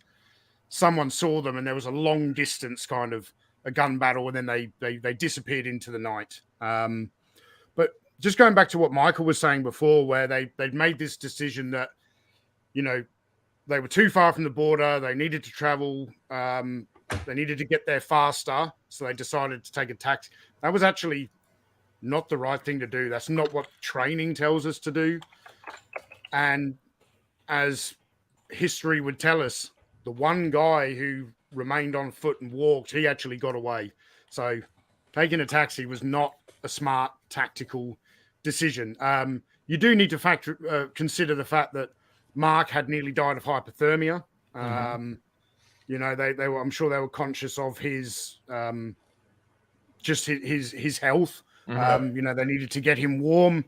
But yeah, there was a gun battle there, and they get the 5 of them one by one kind of all get separated. And Tony, who is played by the same actor who played Lieutenant Harry Welsh in Band of Brothers. He's called Tony in this. The guy's real name was Bob Consiglio. He was shot and killed by the Iraqis. So two guys died of hypothermia, and then and Bob was shot and killed. Interestingly, the actor who played Tony / Bob in Bravo 20, and then went on to play Harry Welsh in Band of Brothers. Band of Brothers was what, 2001, I think? Yes. Yeah, so this was 99, then 2001. Then I want to say around 2005, he was in a scandal that was all across the British tabloid newspapers, The Sun and everything, where he was actually caught having an affair with the wife of a real SAS soldier. And this really? SAS soldier wanted to hunt him down. And so, yeah, you would think after playing those characters, you might think twice about having an affair with the wife of an SAS soldier. But there you go. That's crazy. Yeah. Did he bring her a silk parachute to make into a wedding dress too? Like, for real? Maybe that's what swung the deal for him. I don't know. I will say that I really like his portrayal of the character in this. He was he's described in the books as being a very, very short guy, which he is in this compared to the others, and it always amazed the other guys, with such short legs, that he was always able to keep up with them, carrying the weight of a 15-stone man on his back. He was an ex-Royal Marine, right? An incredibly physically fit and durable individual. So, as I'm sure they all were. So. Sure. At this point in the film, everybody, it becomes a different film. There was and I don't mean that as a criticism. I mean the actual story shifts into an area that normally is reserved for its own movie. Most war films that I have experienced, they're either combat films or they are POW films, if they're one or the other. Colditz doesn't really trouble itself with the battle prior to everybody being rounded up and put in Colditz Castle. Great Escape, same thing. It starts with the trucks rolling into Stalag Luft 3. This movie really threw me for a loop because I had to check the timestamp. I was like, okay, now they're captured by the Iraqis. McNabb tries to hide in a culvert, but they have tracked him down and they drag him out and they start interrogating him. And I looked at the timestamp and we were still an hour away from the end of this movie. We were halfway through and I went, oh, I said, so half of this, because it was a mini series over 2 nights. The first half must have been the battle, and the second the patrol in the battle, the second half capture. Yeah. And I didn't realize that it was a TV movie until I watched it a second time. And then I heard something was mentioned in one of our conversations. And then as I was watching the second time, I watched it with different eyes. And I said, that's why the screen looks like this. This is why the production looks like this. This is why I see scenes where it looks like you could have thrown in a commercial. Like it kind of cuts, and I'm like, did you just throw a commercial? I just didn't see it. And so it kind of flowed like that. And I was like, oh, so that makes sense. This was a commercial for a Bratz car, maybe? Threw the Bratz car in. I mean, you got Sean Bean getting interrogated, and then a Weetabix ad. I mean, it's standard. It cuts you down. So that was it. Did change how I viewed it, and to understand. And my thing is, Tone, I can't remember if you said you were in the UK when this happened, when this TV series aired, but was this I wasn't. You weren't there, no. So you don't know. Was this like the biggest rating show of all time, kind of thing? Was it a huge deal, or was it just something that was just on? I'm pretty sure I was in the UK when the Chris Ryan movie came out, and that was a big television event. This was also a huge television event, to the point where even though it was on the BBC and it was in the UK, when it was airing, my memory is telling me and my dad were aware of it, and we were like, damn, why isn't this on Australian? We knew. I think my dad was still like, reading English newspapers, even though he'd lived in Australia for 10, 11 years by that point. But I remember the first DVD I got of this, it was actually split up into the two parts, not like the version that I've shared with Michael. So, yeah. And it is very much the first part on the Friday or Saturday night, whenever they aired it, is kind of, the planning, the patrol, the battle. And then the second half is, escape and capture. So, wow. They immediately begin interrogating McNabb to try and determine. And then at first they are certain that he's Israeli. And they keep trying to insist that he's lying, and that because he keeps saying, "I'm a sergeant. I'm in the British Army, or I'm a British officer. I'm British or whatever." And they're like, "No, you're lying to us. You're Israeli." So here's the first interrogator for a brief moment. Your name? McNabb. Rank? Sergeant. Your unit?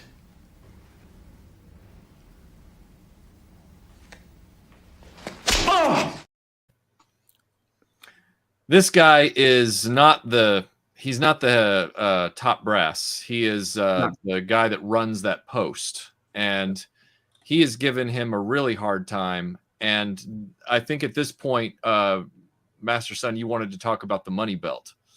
Yeah, so it's a couple things without giving stuff away. The first guys who you usually run into, they are not the professional interrogators. Mm-hmm. They're going to use brute force. They're going to hit you and do all that kind of stuff, intimidate to get the information out of you. Mm-hmm. It's not until and honestly, that's your best time that you're going to have, because it only gets worse. Right. When you get to the professionals who screw with your mind, that's the ones who are the ones you have to worry about.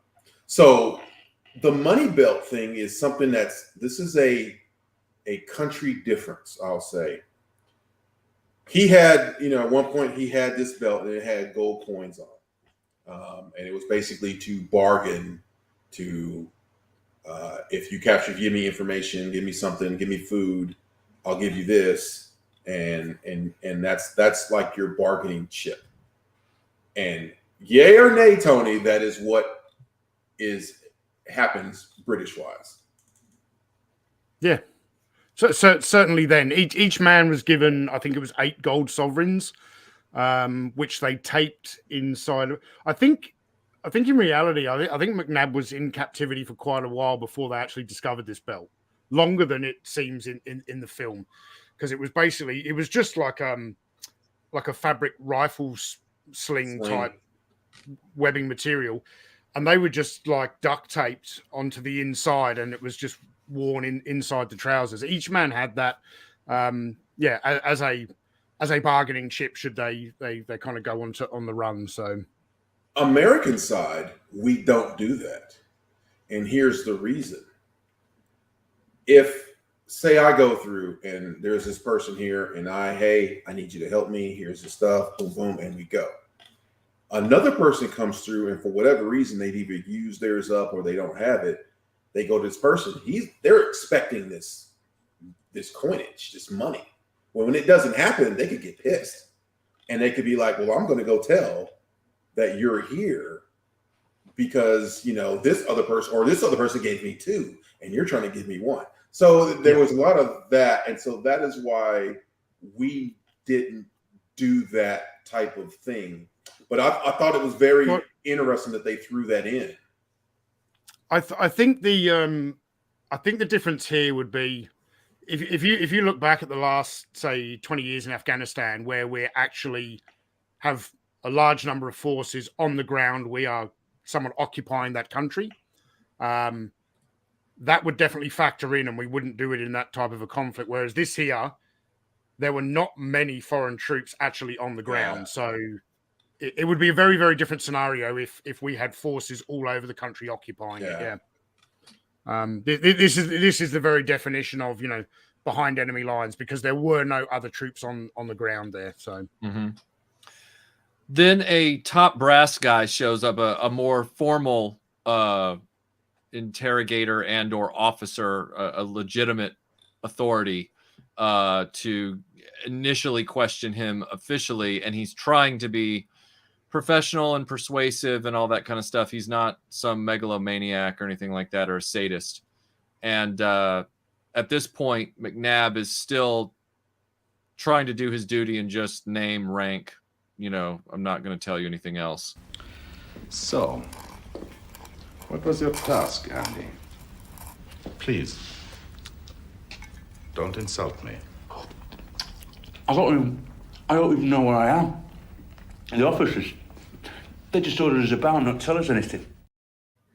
And what you were seeing there was they still had him bound, but he was giving McNabb something to eat, so he was having to eat it in a bowl off the floor. And Tony, what was the slang that he used? I had to ask you what he meant by when he said he was looking at his boots and he could tell that he was something.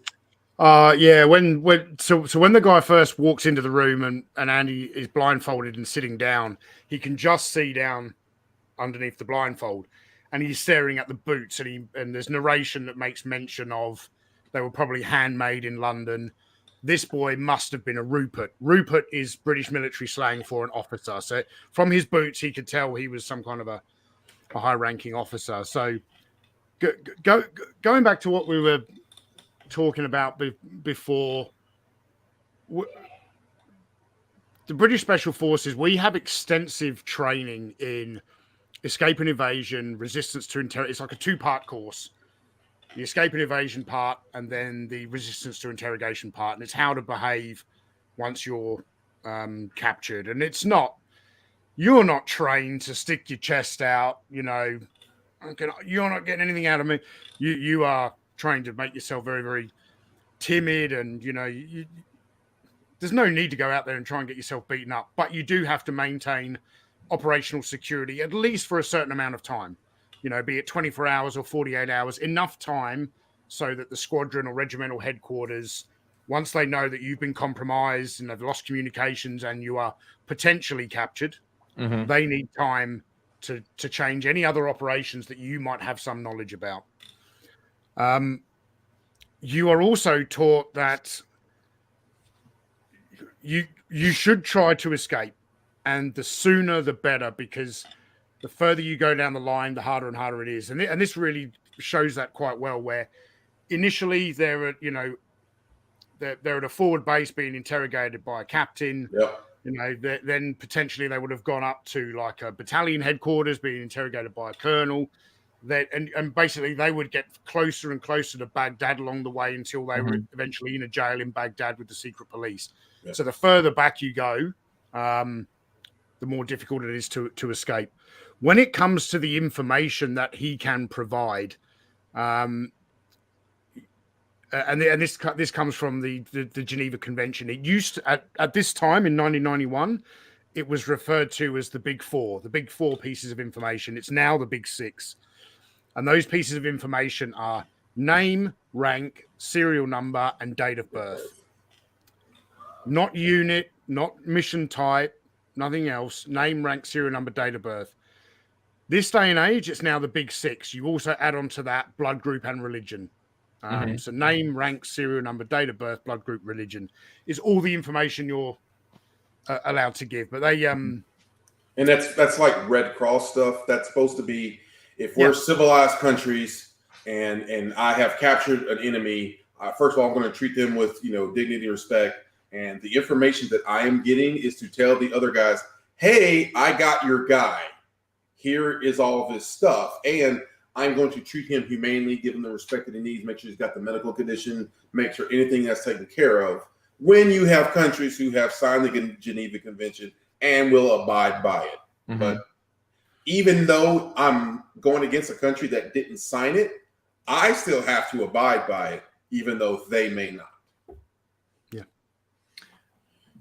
They are, as Tony pointed out, after he refuses to give that higher ranking guy any information, they are then moved to a more secure area. They're moved to a more established prison. They're handed over to what's he call them? The White Sox, I think, which is the term for the Iraqi secret police. Yeah. Just to let you know, when he said, "Do you know who the White Sox are?" I was like, "He's freaking British. Why would he know about American baseball?" That's what I thought too. Yeah. But I was actually glad because I was like, "Where is this conversation going?" And then when he said the White Sox are the Iraqi secret police, I went, "Oh, great! I'm happy with that because baseball, boring game." Okay, so at this point, he's one more thing. I forgot. Yeah. When they kept talking about, "Are you Israeli? Are you Israeli?" Just for the record, I don't think I'd have that problem. I think I'd be cool. They would go, "I don't think you're Israeli." Continue, please. So what you're saying is, if you were in this scenario, you would have an inherent tactical advantage on that one piece. That one piece. Right. The bad advantage is I am a bigger person. And it's always the little guy who's going to interrogate you, and they want to beat the piss out the big guy.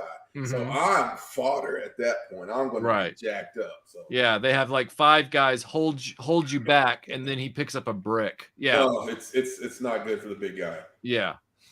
Okay.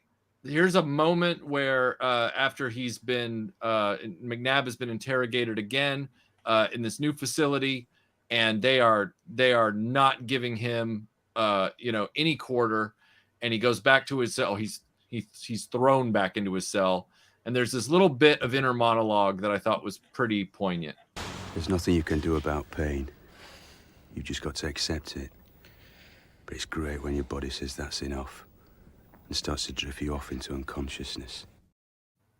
It's that whole moment where he's like, the best part of the biggest part of relief is when your body says, "I can't take any more right now," and just shuts you down, which is pretty sobering.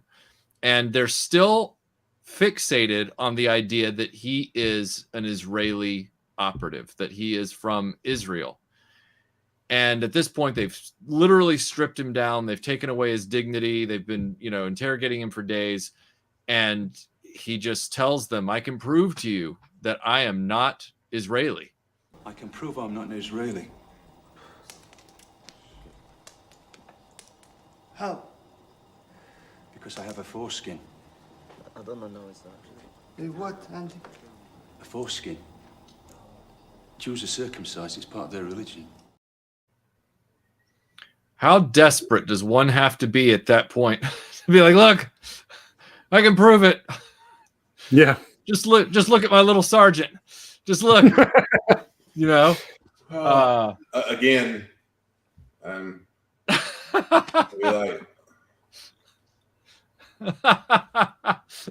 they might have thought you were Iranian or something. they may have, until I opened my mouth, and then I would play.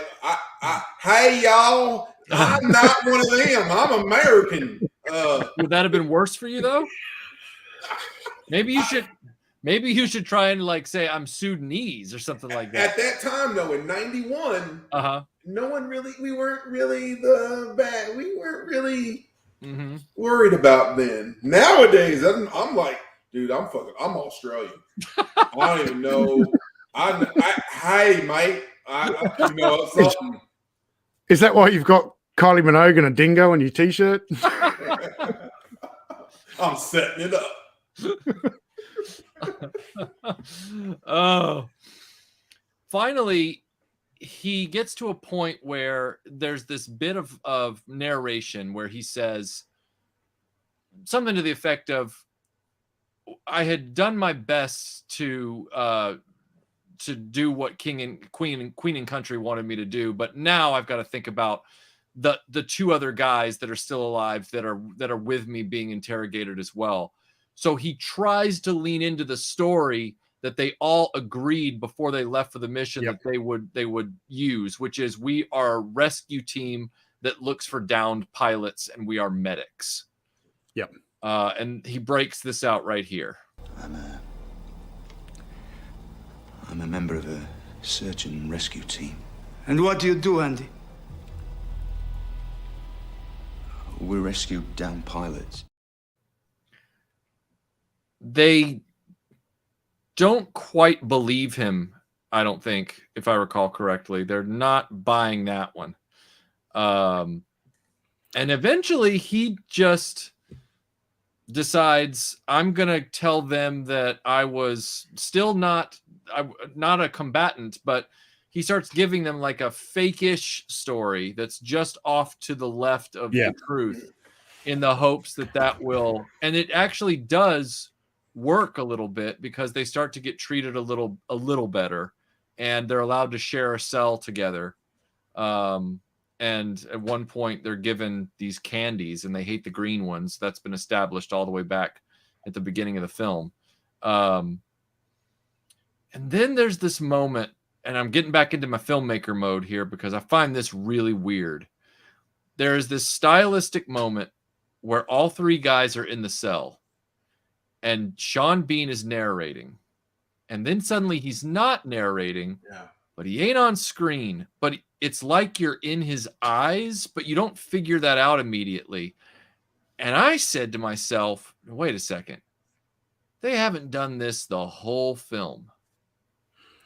I think either one, they decided they needed an extra scene, and Sean Bean, who was scheduled to do his voiceover, was already unavailable to do any more on camera, or it's possible that they had it in the plan all along. I don't know. So here's a little bit from this scene. Henry VIII, that's who you are. 31 and already you've got 3 wives. Now, what's your excuse? Adoption, mate. Never knew my mother. Oh, that explains everything, does it? Your taste in music, your appalling clothes. Why did you join the army? What? Here's why I don't think it's the latter. Because if you've got Sean Bean, you're going to use him and put him on camera as much as you can. And his acting as a voiceover is like any other actor that's not really there for the scene. It doesn't matter what actor you've got or who you're using. If they're not physically present in the scene and they have to come dub their dialogue later, that's not besmirching Sean Bean's ability at all. That's putting him in a position where he's not going to be able to sound as credible and authentic and polished as his acting normally is. I just feel like that either they needed a pickup or they ran out of time with Sean and then had to fudge it in post-production somehow. But did that scene strike you guys as funny? So I kind of thought the same thing. And if you notice, when he talks in the rest of the movie, the sound, I can tell that all of that was recorded at the same time. Right. When you hear this one, it's different. And it sounds like it was recorded at a different time. Yeah. So it sounds like they were filming through the movie, like you said. Hey, at some point he did the voiceover for all the scenes, and they were just going to match it in later. Right. And then he had to leave. And they were like, we got to film this scene, this series of scenes without him. But now we're at a spot where we need to do something. Hey, let's just do this different way. We'll throw in his voice later. No one will ever know because they're watching it in 2 different days. Right. So you're not hearing it again because there's no such thing as DVDs. Yeah, I mean, Jason Anderson says, perhaps they lost the reverse shot footage, which is a good theory, but I don't think so, because the character of Dinger is looking straight into the camera as though he's talking to Andy, which is not something that is done elsewhere in the film. So potentially, because this is a 2-part miniseries for the BBC, they probably had to have a certain runtime. Yeah. Because British slots on British TV, certainly then it was, 30 minutes, 45 minutes, an hour. And if they get to the end of the part 2 and it's only 55 minutes, it's like, we need to add 5 more minutes in somehow. Because there's also a flashback sequence that really jars with me. I hated the flashbacks, all of them. Oh. Yeah. What was there more than one flashback? There was a couple. There was the flashback of him and his wife, the pushing the baby stroller. There was a flashback of him and them in the car, in the truck where he threw out all of his music. That's the one I was referring to. Yeah, there was some other ones where he's going back and talking about different things that he's seen or conversations that he had while he was in captivity. But at the same time, I hated it. But at the same time, I'm going, if I was captive, I would try to run all of these good images and good things in my head to try to keep your spirits up. So I was kind of like, well, maybe that's what they're going with. But it just seemed like they were forced and out of place. Yeah. Like threw it in. And now you talk about the runtime. Maybe that was part of it, because it was like, if we need it, we'll just toss this right in, you know, and if not, then we can, because you can pull those out, watch probably do the whole movie, and it still make sense. I'll tell you, if we were in that situation and I was having to keep my own spirits up, I don't know if the best tactic for me to do that is to remember the day where you threw all my Kylie cassettes out the car window. I don't know if that would actually bring my morale up. But this is my interaction with you. This is one of those things that just goes, this is that guy. Right. That is just that guy. I understood the intent. But I know what you mean. Man. Like, dude, that was when I was really upset with you. And that's what I remember. I'm not saying it's a friendship ending act. Like, I'm not saying, like, even with Kylie Minogue cassettes, if I've known you for a long time and you and I are like that, I give you shit for it for a long time, and you very well would be rebuying me every cassette you threw out of there. But it, anyway. Yeah. So for those of you that don't know, one of the flashbacks is one of the guys that's surviving in the prison with him. They flash back to driving on the M1 or a road like that. Yeah. And his friend is looking through his cassettes in his car, early 90s, and he just starts looking at them, reading the name, going, and throwing them out the window before Sean Bean can even react. And then he throws the whole case logic out the window at one point. I did. Although I find that scene very, very jarring and unnecessary, it doesn't need to be there. Right, you know what these guys have been through together. Mm-hmm. You don't need a flashback like that to, reinforce their friendship kind of thing. But I did laugh at the fact that he goes from throwing individual cassettes out the window, and it's when he pulls out Shawaddy Waddy. The whole lot's going, man. It's infected. Chumbawamba. Woof. Oh.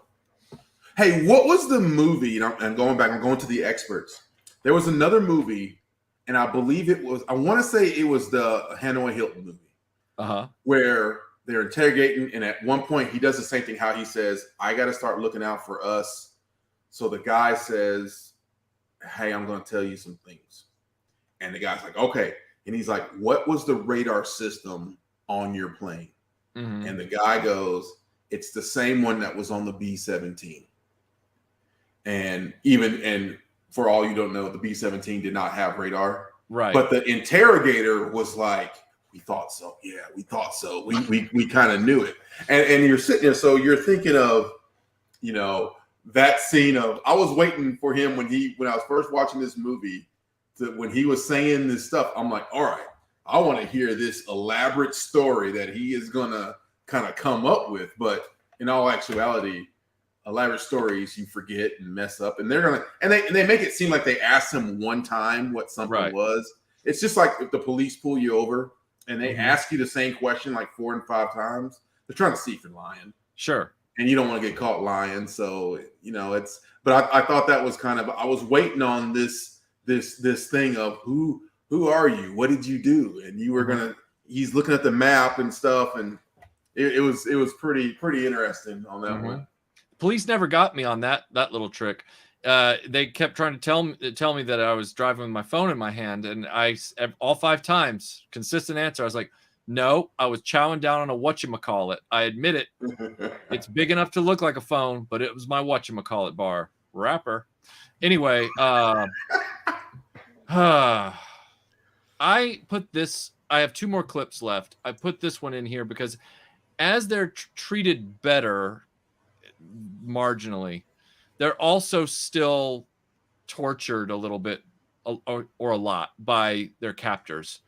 And we see sequences that have been heavily debated in the book records, the accounts. So like, for example, some of the scenes I can't even play on YouTube without getting demonetized are like when they rip his teeth out, one of his teeth out at one point. And there's an account in the book that I don't think is in the film where they heat up a spoon and burn them with the hot spoon or something like that. That's in the book. And all of those things were debated by other people who were in that Bravo 20 and were calling the book out. Those are the teeth pulling moment is actually in this movie. Sean Bean McNabb gets one of his teeth ripped out during interrogation. But there's one moment here where I just felt if I had to suffer this, because I did not expect this at all. I actually recoiled in horror. My fingers curled up and I leaned over the chair and I just looked away. And I thought to myself, if I had to watch this, I'm gonna make everybody in the chat watch this. So I'm gonna set. Oh, I have a feeling. I'm gonna set this up for you, but I'm not gonna tell you what's going on.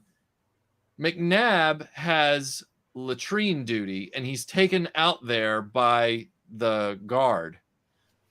And the guard is like this dude who like keeps asking him about Michael Jackson and loves going to the dance clubs and all kinds of stuff. And he's being forced to clean out the latrine with his hands, which I don't even understand what's going on there. I don't even know. He emptied the bucket and then he's like, no, get your hands all up in that. And I'm like, what? And then this happens. Hands, Andy.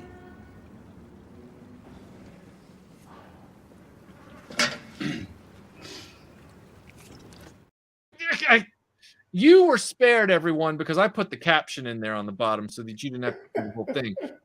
But he starts having to lick all that stuff off of his hands because got to go back inside with clean hands, Andy. Tony, MasterSun, what is the veracity of this scene, possibly? Like, and again, I got an open mind. If whatever you guys tell me, I'm going to walk away feeling like I heard from an authority.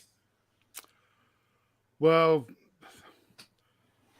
there's a couple of things going on there. First of all, is that I don't care how disciplined or mentally robust you are, you would not be able to stop your body from physically. Right. Your body knows when it's swallowing some kind of a poison and it will throw it back up. Right. If he did actually lick excrement off his hands and swallowed it, probably would have killed him eventually. Right. That's what I was thinking. Yeah. I don't remember that from the book. Yeah. I think that was made for the TV film. When it comes to the whole teeth thing, there is a lot of debate about whether that actually happened. In actual fact, a lot of the guys, when they were repatriated through the Red Cross, did have very, very bad dental hygiene. They had broken teeth, some from beatings, but I also think, eating nothing but green sweets for months on end and not brushing. The hygiene alone, your gums start to retract. British people aren't known for having the best. That's not a slight against British people. That's a slight against the British medical dental work, and even here in Australia. Australia has a fantastic national health scheme, but it does not cover dental work. Dental work in Australia is ridiculously expensive.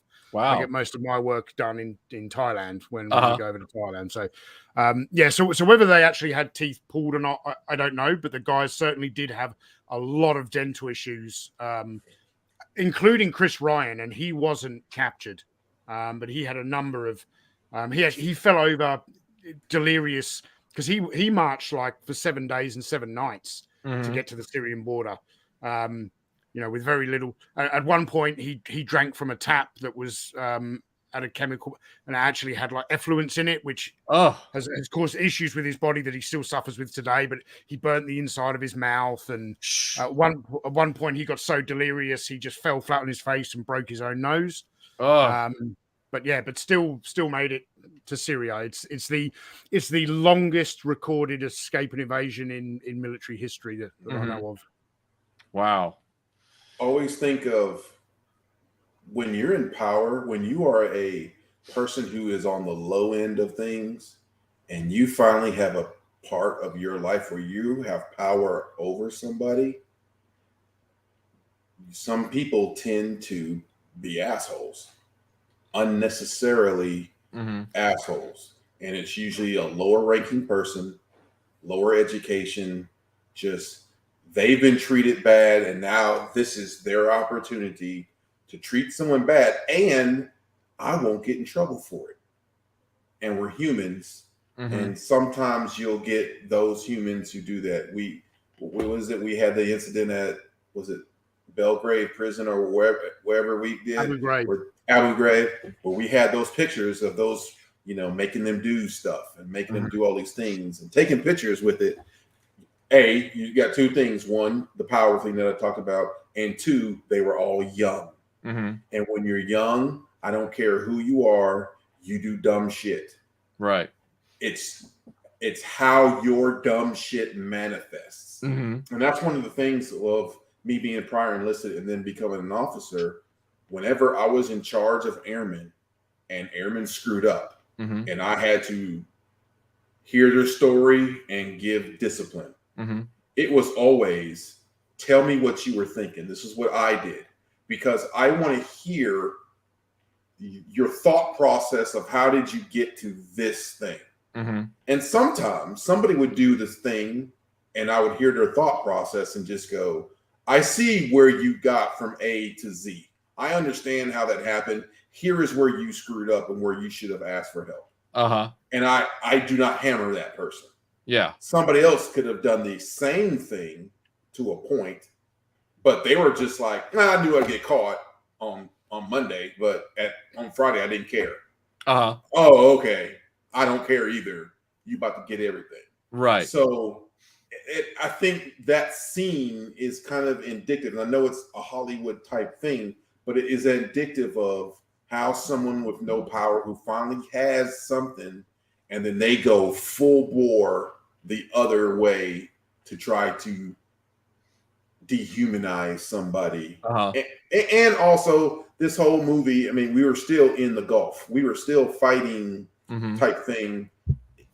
Is it American or British propaganda partly to show that, certain people are assholes and stuff like that? I don't know, but it was that scene was pretty intense of where I was like the first time going, first of all, I just thought he was taking out the trash. Right. That's what I thought. And then when he's looking in the hole, I went, I've been to countries before where that hole, I was like, I know what that is. Okay, he's dumping all of their stuff in the hole and he's going to get up out of there. Oh, God. And then the other guy, they made it seem like the other guy's just talking like the smell don't bother him. Right. That smell is for everybody. That is not good. So. Legend has it that when Sean Bean first read the script, he got to that scene and he went, "This will get me an Oscar." Oh man. The last bit that I have here is one that you requested, Master Sun. But before we play it, I'll bridge. So the Allied forces have pushed the Iraqi forces back across the border. There's footage.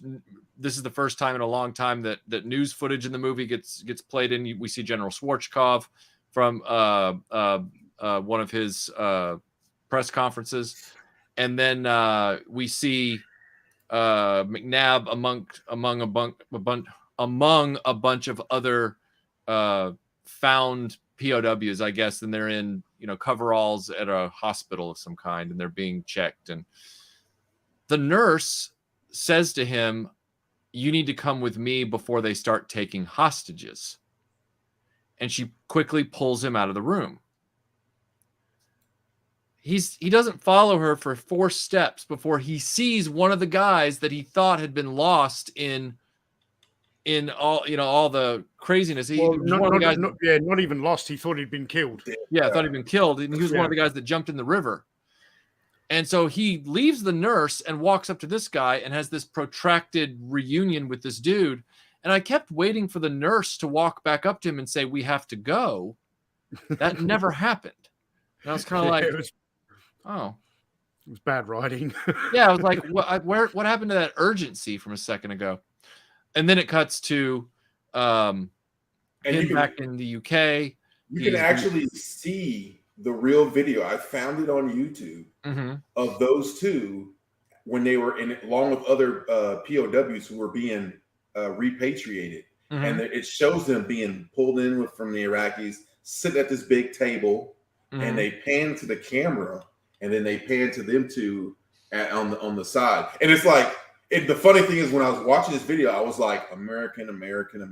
Oh yeah, you guys are British or Australia. It's a different look. It's the weirdest thing by just looking at what they look like. They're all wearing the same high yellow or purple coveralls.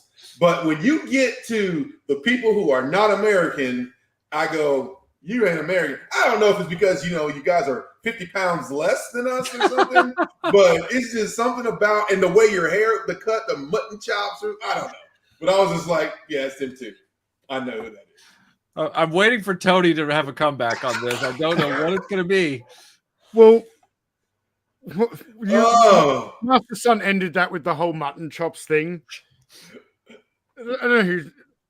I lost my hair when I was serving in Iraq. Like, I used to have there's photos of me. We saw the videos of Iraq, you had a full head of hair, and then like the last year in Iraq, I'm shaving my head. I'm the only person that I know who cuts his hair with a #1 comb, but has maintained sideburns since I joined the Special Forces. It's even on the Desert Rat action figure. He's got sideburns. British sideburns are fearless and they're indestructible. That's true. And those movie clips of you with your sideburns when you had your hair and everything, and you had all your stuff on, I was like, Tony, that is so ally. That dude right there, that guy, that's him. Ali, not ally. But whatever, dude. I slipped it in. I made it. And I appreciate that. All right. Well, we have reached the final clip, which was requested specifically by MasterSun42 for the end of this show. We will discuss it as it plays. It is McNabb's final word in the film. As for the men who tortured us, they had a job to do as well. It's just that some of them enjoyed it a bit too much. If I met any of them in the street tomorrow and thought I could get away with it, I'd slot them. All right, stop. Everybody in there, I'm going to need you to play that clip again. Okay. And I want everybody in the chat to type up what you think he said. At the end, he said, "If I saw them again, I would what?" So Okay. Again, in the chat, you type in what you think he said. Yes, sir. As for the men who tortured us, they had a job to do as well. It's just that some of them enjoyed it a bit too much. If I met any of them in the street tomorrow and thought I could get away with it, I'd slot them. All right. We'll wait. It's like 50-50. Oh, no. So we've got slaughter, slot.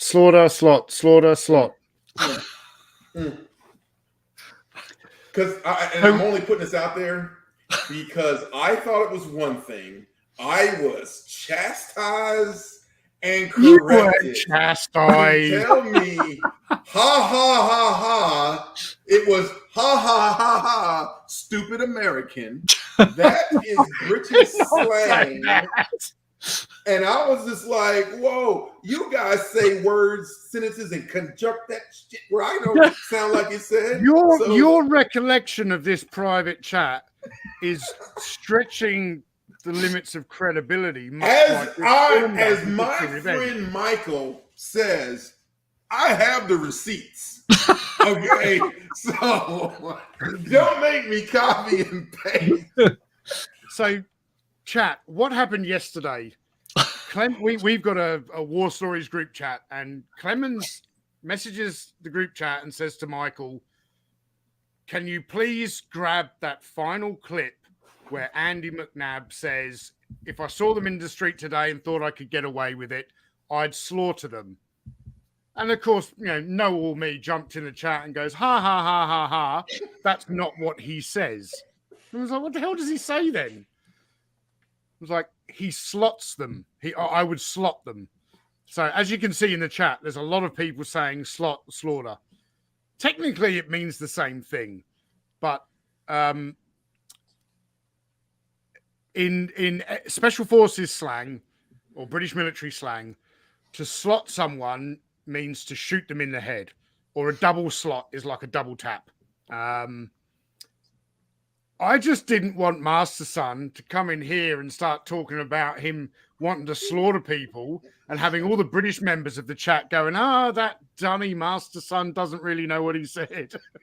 And I appreciate it. I do appreciate it, but it was the amount of snide and pure pride in your ha ha ha ha. I could hear you go, look at him. He think he know. He doesn't know. Let me educate him on how this is gonna go, you ignorant American. I will throw in a innocuous when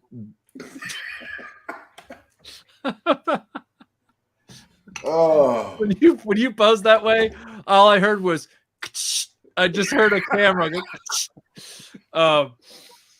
I just want to tell everybody that in MasterSun's perennial defense, when you're dealing with Sean Bean, who has a very distinct accent, right? Yeah.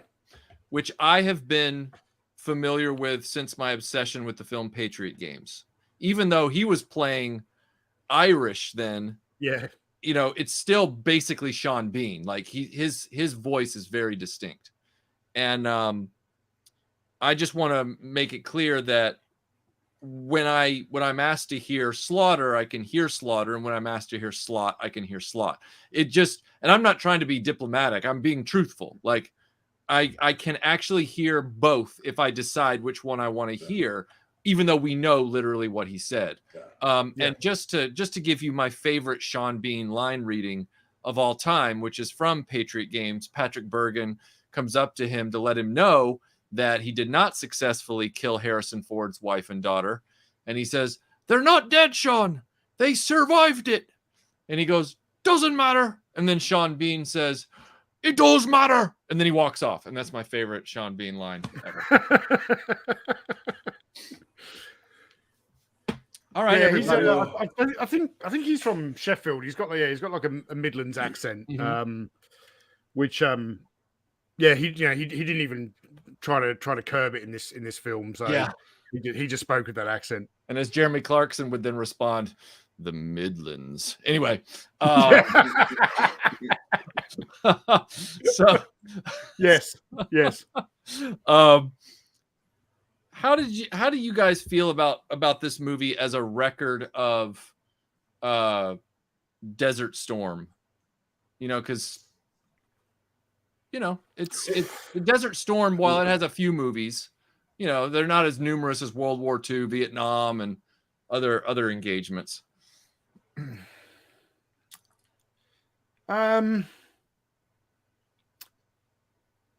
Well, I mean, it's a lot better than that. What's that Meg Ryan one with the helicopter that goes down? Oh man, Courage Under Fire. Courage Under Fire. It's a lot better than that, and that's a story about, you know, the conflicting true story of what happened. However, Courage Under Fire had one of the best scenes of all time when they're on that roof getting shot at. That scene. I know we're tangenting. I actually had that movie when I was deployed for the first time after September 11th. And this is back when, hey kids, this is back before the internet was really kicking off like it is now. I got all my videos, like I had a friend in a different country who would give me all the bootlegs because this movie had just came out. And so we don't get movies. We're in the middle of this flat area. We're all in tents, and we got movie night in the AWACS tent. And I was the guy who always had movies. And every time I get a movie to come out, I'd be like, hey, we're going to play this movie. And people would just show up. People who weren't even AWACS would show up and be packed. When we got to that scene of all this going on, you can feel the intensity in the room. And everybody's like, oh my God. Because we played Black Hawk Down as well during this time. What are you guys, gluttons for punishment with it? Hey, that's what you want. You're trying to get pumped because you're actually going to go fight this stuff the next day. I get it. It's weird. We're crazy. We're sick people. This is what we do. I would have snuck Xanadu into the stack somewhere just to like. But anyway, go ahead. Sorry, I didn't mean to interrupt the story. When it came to that scene, you can tell people were on edge. And when he gave the command, yes, waste the MFers because it's Samuel Jackson. He's got to say at some point, right? Everybody was like, yeah, and you're just like, and I'm sitting there watching this movie, and this scene happens, and I'm like, God, this is what they talk about Americans and warmongering and all this kind of thing. You see this little clip. If you only saw this part of what was being seen and what our reaction was, I would go, I see why people say that. But then we would turn around and watch, I don't know, Smurf movie or something just because. Now, I can tell you, and we'll talk different more about it. There was a movie that was always playing. I know I'm completely off of what we were talking about, but I'm going to say it because I got time. Every time I go in this tent, one movie would be playing. There would be no one watching this movie, but somehow this one movie made it into the DVD player. And I swear to God, it was in there every time I went in this tent. And I'm like, I've never seen the whole movie in one showing. I've always saw clips. So I've seen the whole movie like 8 times. Right. Via clips. That movie was, now I just forgot the name of the movie. It was a British movie. Not Train Spotting or something like that. It was some movie where like it was a shotgun, and he says, "I'll give you Lock, Stock, and Two Smoking Barrels." No, not that one. Oh, The Heater. Give me some. It was Sean Penn, I think, was in it. He was playing like an Irish boxer, and he was supposed to lose the fight, but he didn't lose the fight. I vaguely am seeing Snatch. a word. Snatch. It was Snatch. It was that movie. Yeah, but Sean Penn's not in that. Not Sean Penn. Married the one who married Brad Pitt. Brad Pitt. I was thinking who married Angelina. Everyone, didn't they? Hasn't everyone married her at one point? I just respect anybody who doesn't keep Brad Pitt at the forefront of their mind to the point that they cannot remember his name. I respect that legitimately. Hey, my wife can't stand Brad Pitt, so I don't know what's going on there. But it's just that type of thing. That type of thing would go in there. You're like, who's watching this? There'd be the surreal moment, kind of this is the dumbest thing I have done.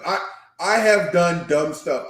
We got this whole thing about security and classification and your documents. You got to keep close hold of your documents. You got to 2-man carry all these things. So at one point, I'm a lieutenant, and they're like, we have all these old ATOs, the things that tell how we flew, tell us who's flying at what, their call sign, all that stuff. You have to go and destroy them. Normally, we take it to a shredder, shred all that stuff, and get rid of it and send it home. But we're out in the middle of the desert. So they're like, you got to go to the burn barrel and burn it. Okay. What about the 2 people thing? I'll just go out there and burn it. Okay. So I got secret US only documentation. I walk out there to the burn barrel and I stand across from the British guy who's burning his stuff too. And I'm like, but you told me we shouldn't do it this way. But now I'm in combat. You better do it this way. You know, it's just different things like that. You're like, all right, I'll do it. But on the record, this is not what you trained me to do. I know that's completely not what we're talking about, but damn it, that's a story from Master Sun. Well, talking about, you know, the types of movies that you're watching. At the start of this film, you know, when they all get on the coach to go to the airport to fly out to the Middle East. Not the coach, the bus. No, there's a difference between a coach and a bus, and they were on a coach, Clemens. A coach is someone who teaches me how to play a game, a sport, like football or soccer. No, they got onto a coach, Clemens, and do you remember, Michael? Like back in the early '90s, if you ever went on a coach in England, they would have one TV up at the front on the hanging from the ceiling. Yes, with the video, and they would put a video in, and you could all watch it. Legend has it that as those guys got onto the coach and they left Sterling Lines in Hereford, the film that they watched was Zulu. So that's a pretty true cool. story. That's cool. As my camera totally screws up. That is cool that they would watch Zulu. But if you look, like you said earlier, there aren't that many first Gulf War movies. Like when I hear Gulf War movie, I think of this movie and Three Kings. That's it. That's the only ones that Jarhead. Yeah, if I got Jarhead, those are the ones that kind of can't. It's like no one really made too many movies about that first war, even though that was the war. Like that was the time of which we hadn't been in anything since Vietnam. So we pretty much pulled out in 75. This is 91. And the whole big thing about it is this will not be another Vietnam. They even talked about it in this movie. They had the clips about this will not be another Vietnam. We will let the soldiers fight the battles. We will not dictate stuff from Washington.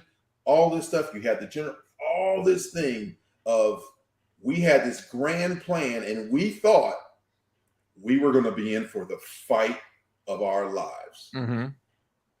By day 3, we went, well, this is going well.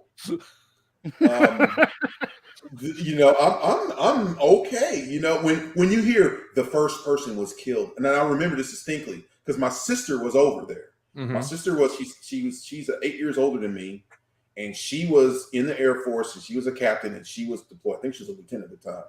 And when they said we got reports of the first person killed in the war, and I'm like, oh my god, the first one's killed, and I'm like, we haven't even started shooting yet. Oh, this guy was a special forces dude who got killed behind, blah blah blah, and you find out the guy like got hit by a truck or something, or something that was just, and not to you know belittle that at all, not at all, but it's just that we were all expecting massive body counts to come back. And all this stuff, and it didn't happen. And so it was the first war that was on TV every night. You turn on your TV, hey, let's see what's going on. I remember the film, and when they filmed and said, the camera crew said, and we're watching the SEALs hit the beach. And I remember that. And they popped up in the camera and they were like, turn that light out, and all that stuff. And I was like, yeah. Incidentally, when I was enlisted in the Navy, I got briefed by the SEALs because it was like recruiting trying to get us to come to the SEALs. And he was like, by the way, that wasn't us. We were there days before that. That was the Marines. And we're like, yeah. Ooh, Navy SEALs. There's another dubious accolade for Desert Storm, very much in line with what you're talking about, Master Sun. As far as I can tell, and I personally remember this because I was in England when Desert Storm was going on, but Desert Storm is the only war to have a trading card line from Topps. So I have those cards. Which don't you? I mean, I have them somewhere. I honestly isn't that odd? Isn't that weird? Like, but it was a throwback to World War II. That and throwback to Vietnam. That Vietnam had trading cards. They would put playing cards on high valued guys after they killed them, and so. But these were like with bubble gum and stuff. I know what you're talking about. And you bought them next to the Batman cards. I know what you're talking about. You're talking about the actual Go For One because we commercialized it because it was like a video game. There's before or since there have never been bubblegum trading cards for a war. Like I could literally walk up to a counter when I was a kid in England and be like, "Ooh, do I choose Dick Tracy, Robin Hood, Prince of Thieves, or Desert Storm?" Like. What the fuck? Like what? I will say that at the time we all thought that choc chip camo pattern the Americans wore was just the coolest thing ever. Okay, is that what you called it? The choc chip? I don't know what it was called. It was just desert camo to us. See, you're gonna make me go upstairs and break my shit out. I'd be like, yeah, the camo. And I actually got issued all that camo and never wore it. Because they changed the pattern by the time I went, so to the digital. Yeah, it was not a good look. But so yeah, it's a very this mini series is not only unique in and of itself, but it also is capturing with dubious accuracy a moment in a very unique war encounter, whatever you want to call it. It was the first time I saw a British side of a war other than a movie that was completely fictional. Sure. I personally had just never seen that. So seeing that, and then I was confused with the American weapons, and then later I understood special forces use whatever guns they want to use. But that kind of confused me. And I was like, are we trying to make a British movie? And we just happened to use our weapons because that's the only thing the studio had or something. But it was really odd and different for a person in America who at that moment, I had never been to Britain, didn't know anybody from Britain at that time. So I was just like, this was just completely different. And I saw I thought it was a movie. So I saw how the cinematography went and I was just like, Brits need to up their movie game. It wasn't a movie. It was a TV show. Did you guys film this with the camcorder that you got back in the day? I mean, I could have filmed that. This looks like it was the whole thing. Even the good shots looks like it was filmed on video. Well, it was actually shot on the stuff with the actors was shot on film. It's post-processed. Back then, they would do this thing where they would bring everything in and edit it in broadcast definition. So for Britain, it would be PAL definition. But they would literally bring it in, and it would then be re-exported with a kind of video filter on it. That's why, for example, Star Trek: The Next Generation from '88, which was the bleeding edge of the same process. It's shot on film, but when you watch the original 480p standard definition show, it looks like it was shot on video. And then when you watch the Blu-ray restoration of it, you go, oh, okay, it was shot on film, but it has this weird look. All of the stuff with the actors that wasn't repurposed news footage, I thought it was shot very nicely. Like I was like, if this was pulled out of the negative cans and scanned, it would actually present very well. I thought it was very nicely shot. So and see, Michael, this is why we invite you on your own show. I appreciate because of your cinematography background. I really do. To be able to explain this. So. Guys, I got no ego in this. If it's like a board of directors. If you guys voted me out of this show and wanted to bring in somebody else every Friday, I'd literally hand you the keys to the StreamYard. Hey, but keep making them clips though. Right. I would making the clips. Yes, sir. Keep hosting, do everything you do. I just don't want to see your face. If we can we do that? Can we make that happen? No. You don't want to see my face. Don't do it. I'm sorry. Don't put the tiger.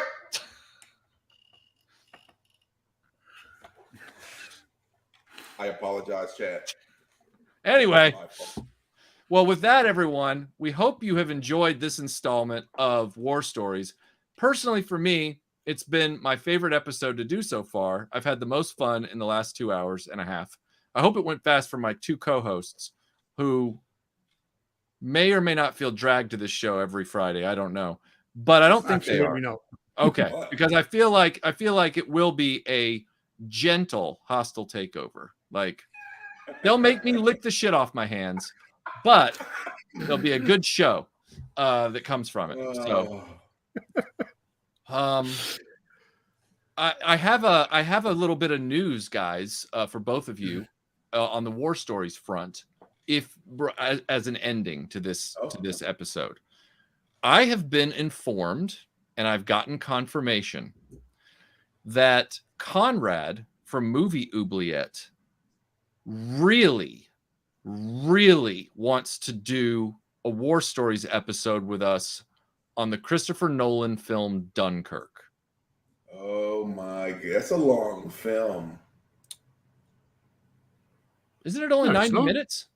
I thought it was longer than that. Maybe not. Maybe I saw it on the plane. It feels long. Everything. It took me two flights to see the whole thing. Maybe that's why I think it's long. Oh, okay. Well, yeah, it's always.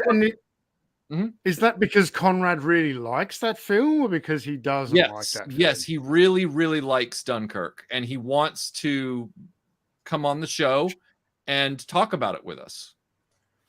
Well, look, I would be happy to go on any show with Conrad at any time, so long as he's not going to try and convince me to like Dunkirk. Oh boy, that's going to be interesting. So you're telling me we're going to have two people with the cinematography background, two people who were in the military, and then two people who one really likes it and one really doesn't. And that's what makes for the best live streams in that's good. That's good TV. That's good live stream right there. Yeah. Conflict, everything. And then every time Conrad speaks, I just go, he has like 8 PhDs. This is the smartest guy ever. Every time. So, and you know what? I will even get up really early in the morning to accommodate Conrad's time zone. So let's work on it. Okay. Oh my God, I didn't even think about the time zone thing. I don't know if he can do it. I don't think he can do it 2 weeks from now. I'm not sure, but I'll work it out with him. As long as there's a plan. There's a plan in place. At some point, we're going to pick a date. Episode of 2023 or something like that. We'll see how it goes. Right. Don't worry, guys. As the show manager for your largesse, you guys are the talent. You guys are the front of the stage. You know, standing ovations, all that kind of stuff. I'm the guy in the back pulling the levers. I will make it happen. I'll work on the negotiations with Conrad. Make sure that you guys feel comfortable with it, and then. And I'm gonna need some sort of ability to when I can talk. I'll interrupt you. I'll interrupt Tony. Yeah, damn him. But Conrad, sir, may I speak, sir? I don't. He's so nice. I can't do it. I need a button, or you know what? I'm gonna make a little hand thing, a little hand on a stick, and just be like, and wait to be called upon. It's gonna be great. My super camera went out of focus again. Anyway, it's gonna be great. Yeah, I'm all about it. I'm for it. If he's not available next session, then we'll come up with a movie behind the scenes. So yeah. All right. Well, I'm going to be the second person to quote Jeremy Clarkson tonight. And on that bombshell, it's time to end. We hope you don't end up in the Midlands. Good night, everybody. Good night.